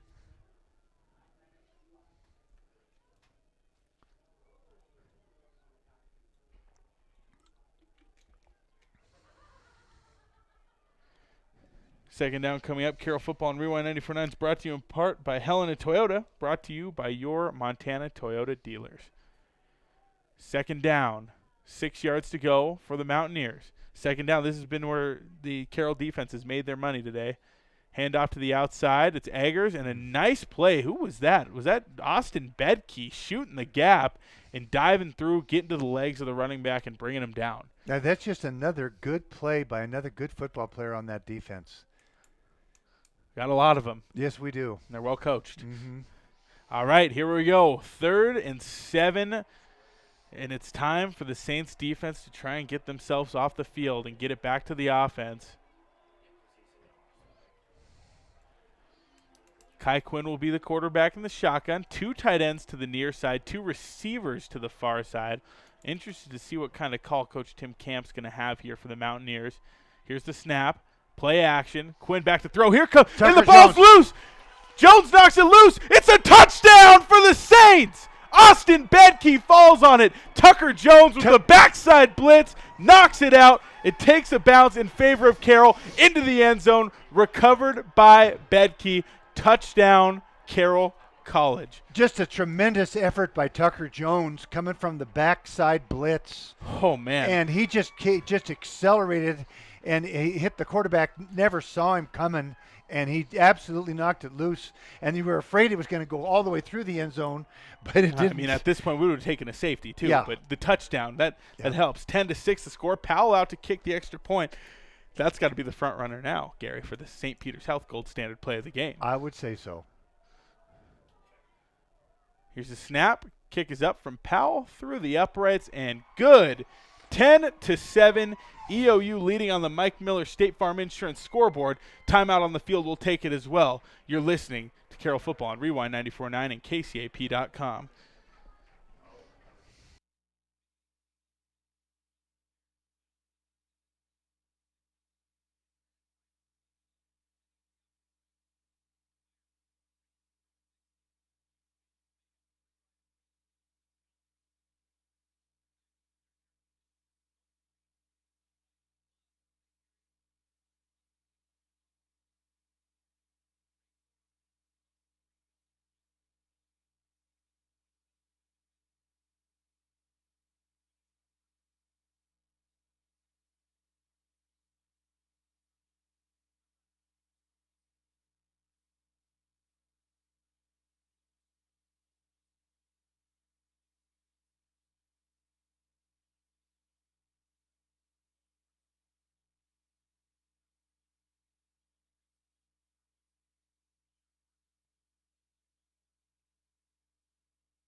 Holy cow, Gary. I said it's been a good game for the Hamilton Bronx out here on Nelson Stadium today, and there's another one. Tucker Jones getting through. You bet. Laying the hit on Kai Quinn. Ball's out. Austin Bedke gets to it in the end zone. Touchdown Saints. 10-7 the score in favor of the Mountaineers, but the momentum now on the sides of the Saints with 10 minutes remaining in this ball game. Powell will kick off.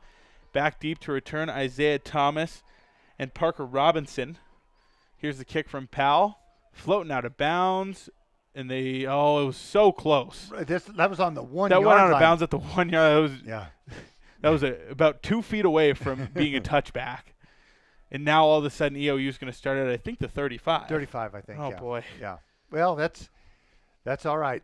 Carroll's in this thing. It's a one-possession game now. Put the defense back on the field. They're full of energy right now. So 1st and 10 from the 35. Carroll's defense back out on the field. Tucker Jones, just another playmaker on that defense. There are just so many of them. And I think it's them. Yes, they're making plays, but it's also the guy that's calling the defensive plays, the defensive, what he wants, the blitzes. And what a great call there by Coach Nurse on that situation. 1st and 10 for the Mountaineers. Quinn in the shotgun, 2 tight ends set. He's going to hand it off.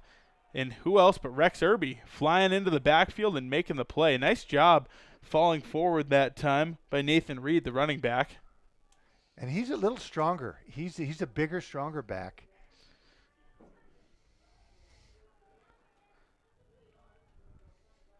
Second down They're going to say 7 yards to go here. It's a gain of about 3 that time, more like 2.5. It's Kai Quinn.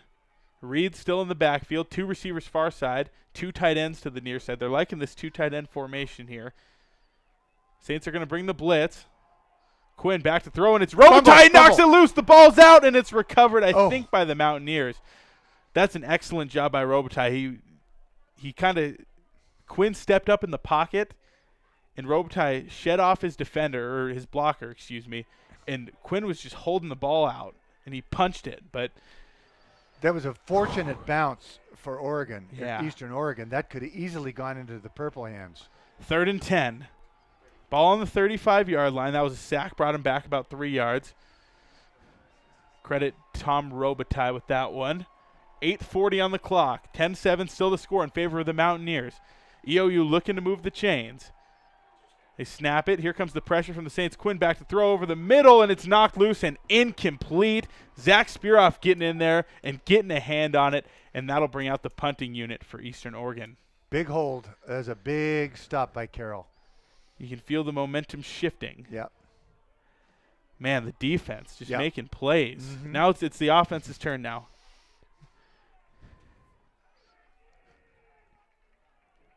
It'll be Machuca out to punt. 8:28 on the clock.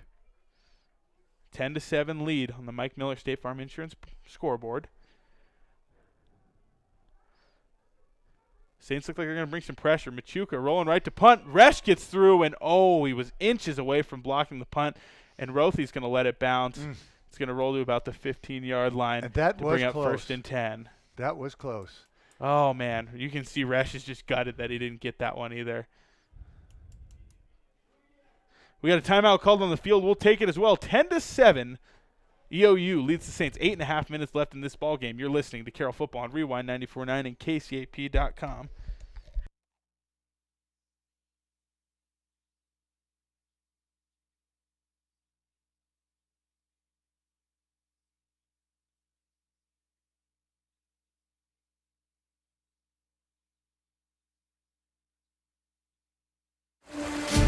Montana. There's no place else like it. After all, it's why we all choose to live here.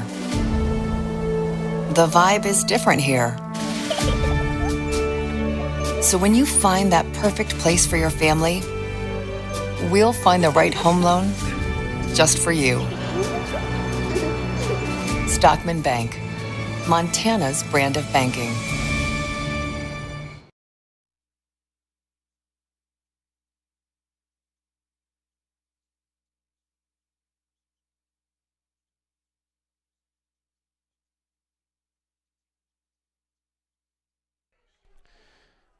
Ten to 7. Saints trailing with 8.5 minutes left. 1st and 10 from the 15-yard line after the punt. Shotgun formation. Bridgewater hands it off to Kraft, and he is brought down at the line of scrimmage for no gain. Now they're going to say he lost about a yard there. So that'll bring up 2nd and 11 for the Saints. So not exactly how you want to start the drive, but this defense is giving the Carroll football team life right now.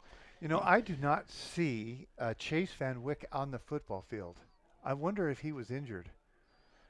I must have missed that. Yeah, I haven't seen him out there here for a while. Well, gosh, it still seems like he's out there because with the pressure they've been getting. But Bridgewater, he's going to run a design QB keeper on 2nd down. He's going to move forward for about 5 yards. That's going to bring up 3rd down, 7 yards to go for the Saints. All right, here we go. They're going to send Leadley in. This is a big one. Yeah. Not to be Captain Obvious again, but call it how you see it, I guess. And Collins does not have a catch yet. And you just got to think sooner or later he's going to make a play. Well, he's out there by himself on the far side. Yeah. Leadley and Kraft in the backfield. Harrison and Brown to the near side. Bridgewater drops back to throw. O-line holding strong. They find Harrison. Harrison gets forward and moves towards the sideline. 1st down for the Saints up to the 29-yard line. That'll bring up 1st and 10. Clock under 7 minutes now. Daniel, Oregon, Eastern Oregon plays that press coverage like that, and they initiate contact on. They try to reroute every wide receiver Carroll has, and it's just a shame to me that they're calling picks, that they called a pick when they're against press coverage like that. I don't know what you can do. The corners press and the linebackers deep drop. It's an interesting formula. Mm-hmm. That's why I was surprised with the offensive PI call earlier. Hand off to Kraft to the near side, working off the tackle, and he's brought down in the backfield. He's going to lose, I think, 5 yards. Great. Blaine Chavez, defensive back, was up there and made an awfully big play. 2nd and 15 now for the Saints. Yeah. Got to look for a chunk play here. Mm-hmm. Clock at about 6:05 now. 10-7, EOU still in the lead. Bridgewater takes the snap, drops back to throw. Looking up the middle. It's intercepted. He had Gilliard. Bridgewater got hit hard that time, overthrew him, and it was intercepted by Gilliard. By, who's that, 13? Brennan Hull. And he just let that ball sail on him, just deep over the middle.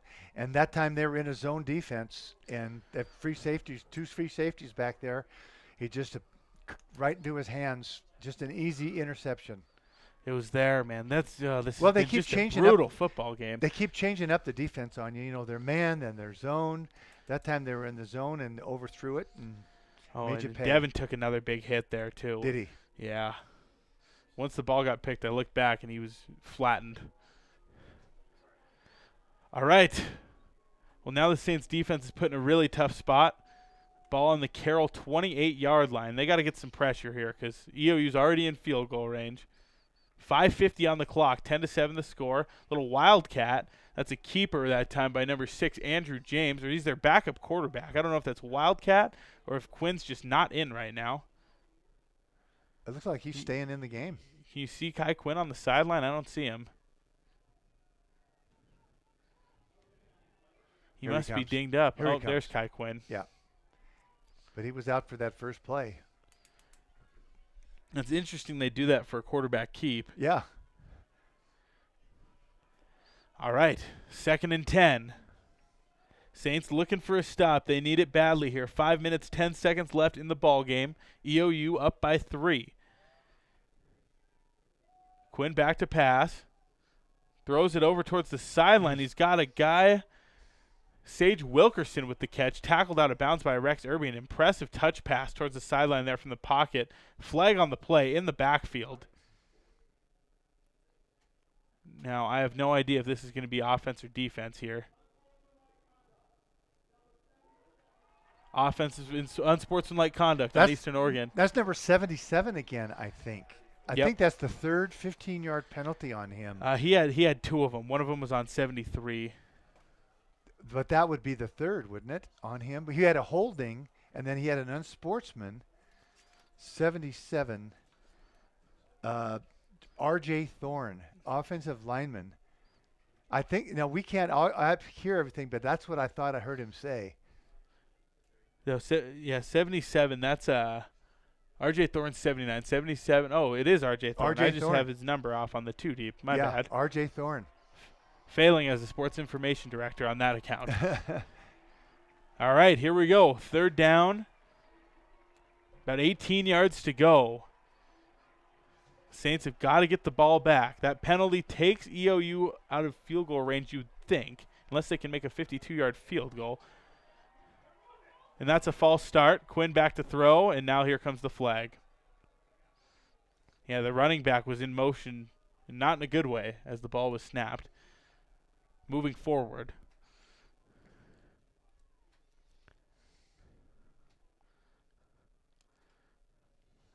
So that's going to move him back 5 more. I tell you, every time I look over at that Eastern Oregon sideline, Tim Camp, he has not been happy much today. And Purcell's been doing the same thing on our sideline. Oh, now we got a flag. They just called another unsportsmanlike. That's got to be a sideline penalty. That's got to be a sideline penalty. He was listening to, just like you said, that Coach Tim Camp was giving him an earful. He's been pretty Well, they already over got a there. sideline warning earlier in the game. Yeah. Eastern Oregon's bench. Yeah, they called sideline it. penalty. Sideline when penalty. you already have the warning, Yeah. then that's when you're not going to be able to get away with that. Now the players are. Coach Kemp is still trying to get an earful, and the players are pulling him off now. They're trying to get him to, Coach. Well, let's see. The first down marker is at the 18. Yeah. Eastern Oregon is on their own 45. That's 37 yards to go on third down. Kai Quinn back to pass. Saints looking to get pressure. He's going to throw to the near side, and it's broken up by the Saints. Nice job that time by the cornerback. Micah Ons coming downhill and getting his hand in there. And he timed it just right. He didn't get there too early. A pass interference penalty would have been the worst thing he could have done there. It's all about timing. Just good timing. Yeah. All right, well, let's see what happens here. I mean, well, now the last punt that Eastern Oregon had, they really flipped the field on Carroll. Carroll went for the block, and the ball ended up rolling 25 yards. I wouldn't be surprised if we see some heat right now, too. But I think you have to field it sooner than you can't let Rothie it roll. let it roll last time. Yeah. It depends on how close to the end zone it lands. All right, here's the snap. Machuca, the punter, working near side. Punts. Takes a bounce. Then it happened again. Exactly. Rothie's going to let it go and into the end zone. Yeah. That's a friendly roll for the Saints. Oh, that's huge. All right, 4:38 on the clock. It'll be 75 yards till pay dirt for the Saints. They trail by 3 points. Field goal ties it. Touchdown wins it. It's go time for the Carroll offense. It is. It's do or die right now. And we've seen good things. Yes, we have. We've seen good things. It's been close but no cigar a lot. Mm-hmm. Before they set up for first down, Carroll Football on Rewind 94.9 is brought to you in part by Lewis and Clark Library. For more than 150 years, Lewis and Clark Library has steadfastly served the residents of Lewis and Clark County. Shotgun formation, it's Bridgewater and Kraft in the backfield. Bridgewater back to throw. Nice blitz pickup by Kraft. Bridgewater will step up, looking deep for Collins, and a little miscommunication there on the scramble drill. Nobody out there, and the ball is overthrown. And I think that's on Collins, the way that I read the body language there. Collins turned and stopped, and I think had he kept going, the defensive back had fallen down. Just little things like that has been so frustrating. That could have easily been a huge play, maybe even a touchdown. Bridgewater did a nice job of evading the rush. All right, here we go. Second down, 10 yards to go. Shotgun formation. Collins in the backfield this time, as well as Kraft. Bridgewater takes the snap, hands it off to Duncan. Duncan gets through the hole, picks up about 4 yards, 3 yards. So it's going to be another third down situation for the Saints. Left 6 yards to go. This will be a big one. Clock running right now, 4:10 left. Carroll's got 2 timeouts left.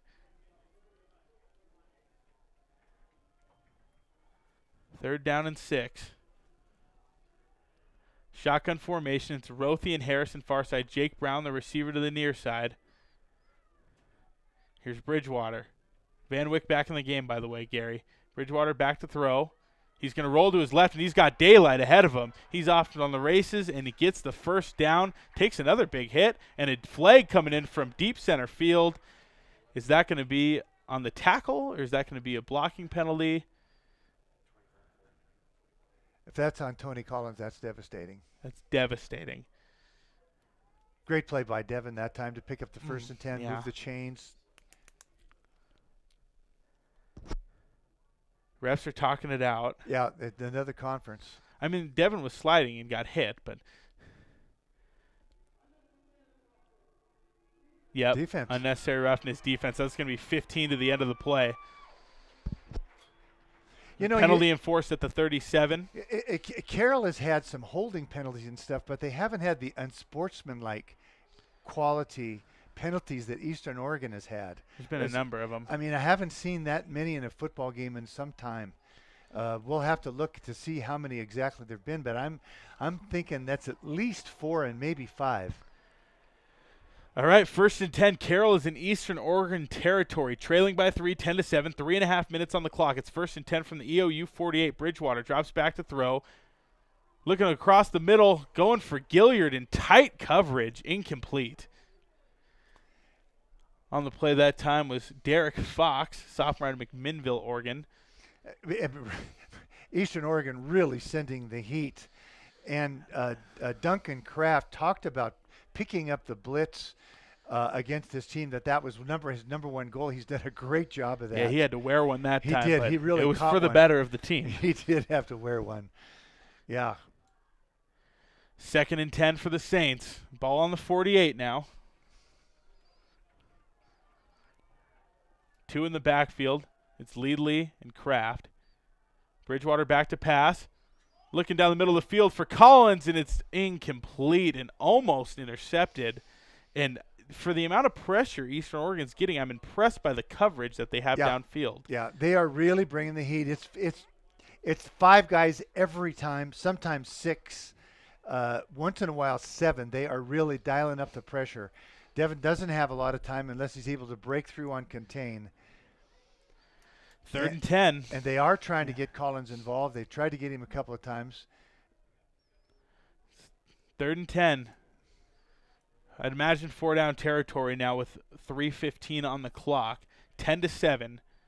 Eastern Oregon in the lead. Bridgewater in the shotgun. Drops back to throw. Looking to the middle, and that's pass interference. And now the flag's going to come in from deep center field. He was just there early. Yeah, and Rothy was the target. Good call, well-designed play. Yeah. And he was there early. Yeah. I was worried we weren't going to get a flag there. Yeah. So that'll be 15 yards, automatic first down. Well, Gary, we thought we'd get a good game today. Yeah, I'm trying to figure out where they're marking it at the point. What are they doing?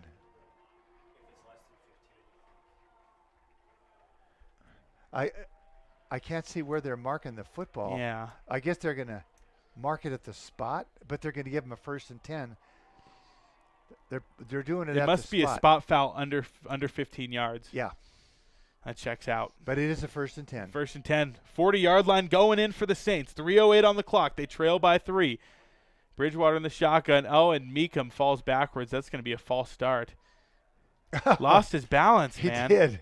He did lose his balance. I don't know if he twitched up for a second and then just realized it and his brain wanted him to go back. Oh. Man, there's been a lot of penalties in this game. Pre-snap penalties for Carroll and some holding penalties and some unsportsmanlike penalties. More than either coach wants on either situation, I promise you. All right, here we go. 1st and 15. Bridgewater back to throw. Looking for Rothy in the middle. Had him, and it's incomplete. Another tight coverage that time. Tried to fit it in the window. Yeah, he's looking for Rothy. I think Rothy got hit pretty good there. He took a real shot there right in the ribs. 2nd and 15 now for the Saints. 3:02 left. Carroll down 10-7. What's that ball? 45-yard line, Daniel? Yeah. 45-yard line. Yep.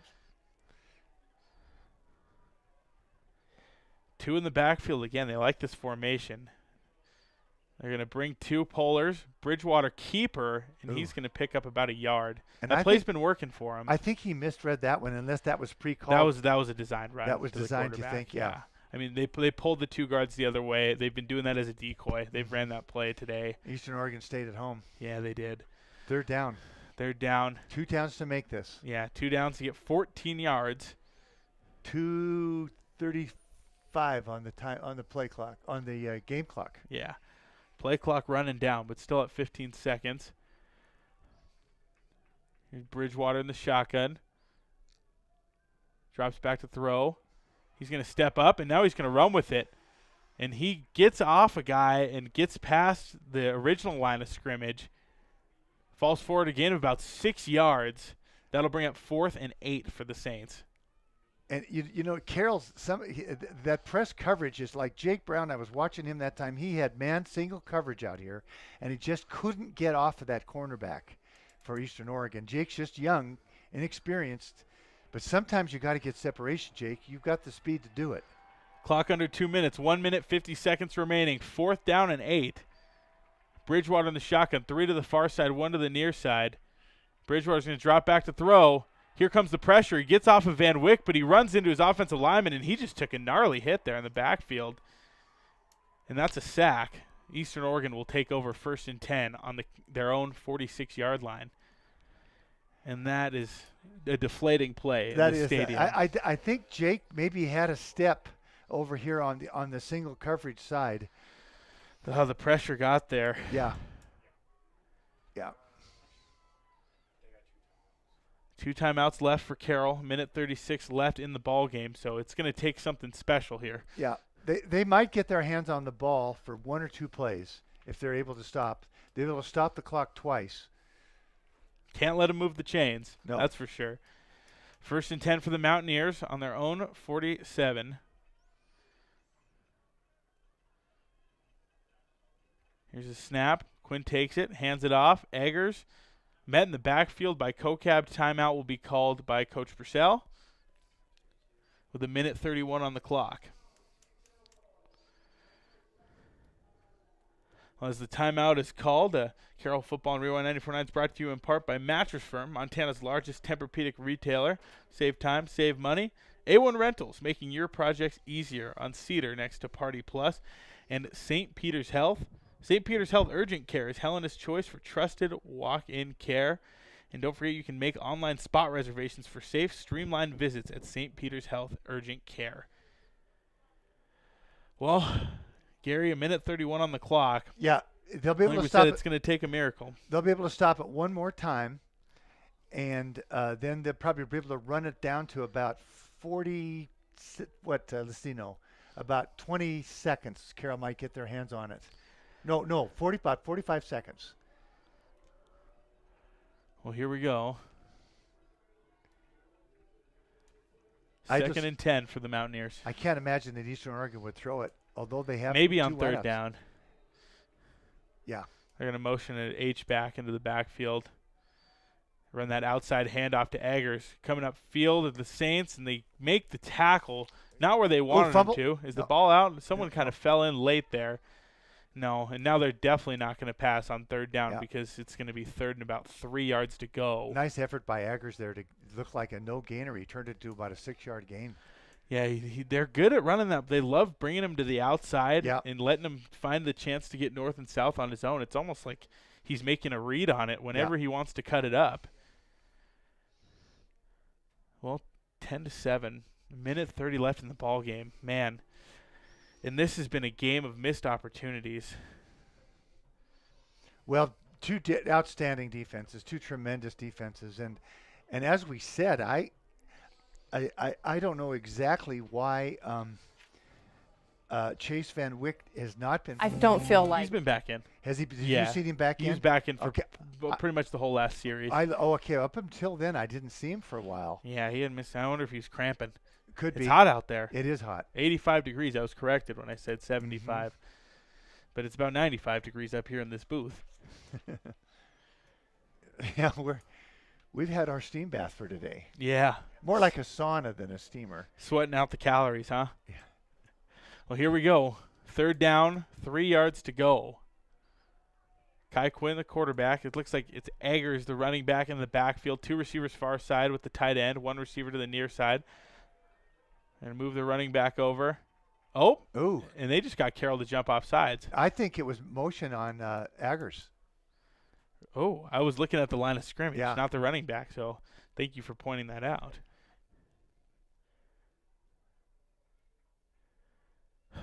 It wouldn't be the end of this game if it weren't another penalty.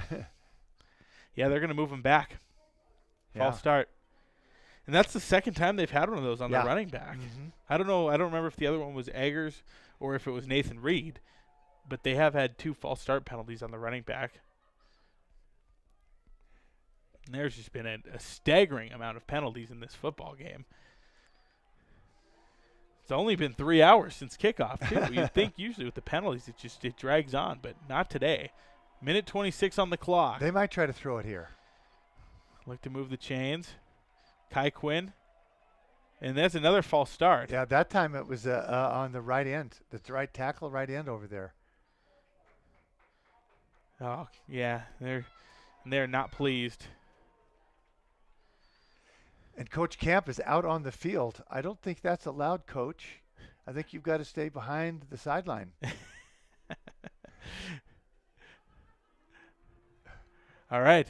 3rd down. 13 yards to go. 10-7. EOU in the lead. 1:26 left. Kai Quinn lining up in the shotgun. Eastern's going to bring a trips formation to the near side. Camp the tight end on the far side. We'll see what kind of pressure Carroll brings here, and we'll see if they run. Do you dare throw it? They're going to. It. Quinn back to pass. Rolling out near side. He's going to throw, and it hits off the back of Nainoa Soto, and there's a flag. That's pass interference. Yeah, I mean, if you don't turn around towards the ball, that's a common call. Yeah, I think that that's going to be the call, and I guess that's probably the correct call. That's huge. That is the end of the game. If that would have been an incomplete pass too. Yeah. That would have been. He had perfect coverage. There was no way that guy's going to catch the football. He just needed to turn around. Yeah, it would have been Carroll getting a punt with 1:20 on the clock. Instead, EOU is going to get the automatic first down, and they're, I'd imagine, going to bring out their victory formation. Carroll's got 1 timeout. They didn't have to use. They had 2 left at the start of this drive. They didn't have to use the second one because of the penalty on Eastern.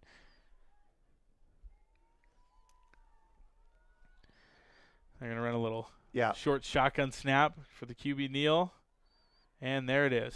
And Carroll's got 1 timeout left, and that'll do it. I don't imagine they'll even use it. Yep, they're going to let that thing run. Under a minute left, and man, that's a tough way to go out. They marched down the field and couldn't convert, and then the PI call at the end. Carroll definitely had their chances. There's just no way that they can say we didn't have a chance. We just, when it came down to it, their defense for Eastern Oregon was just a little bit better than the Carroll offense when it really counted. 10-7 final score. Yeah, can't say that's what I expected. No, I don't think anybody did. And a QB kneel inside 40 seconds. That's going to be able to run the clock down. As the play clock resets. Now Coach Purcell is going to meet at midfield, go shake Tim Camp's hand, and that will do it for today's ball game. 10-7, the final score on the Mike Miller State Farm Insurance scoreboard. We're going to go ahead and take a timeout. When we come back, we'll have the Carroll College postgame show. You're listening to Carroll College Football, Rewind 94.9 and KCAP.com.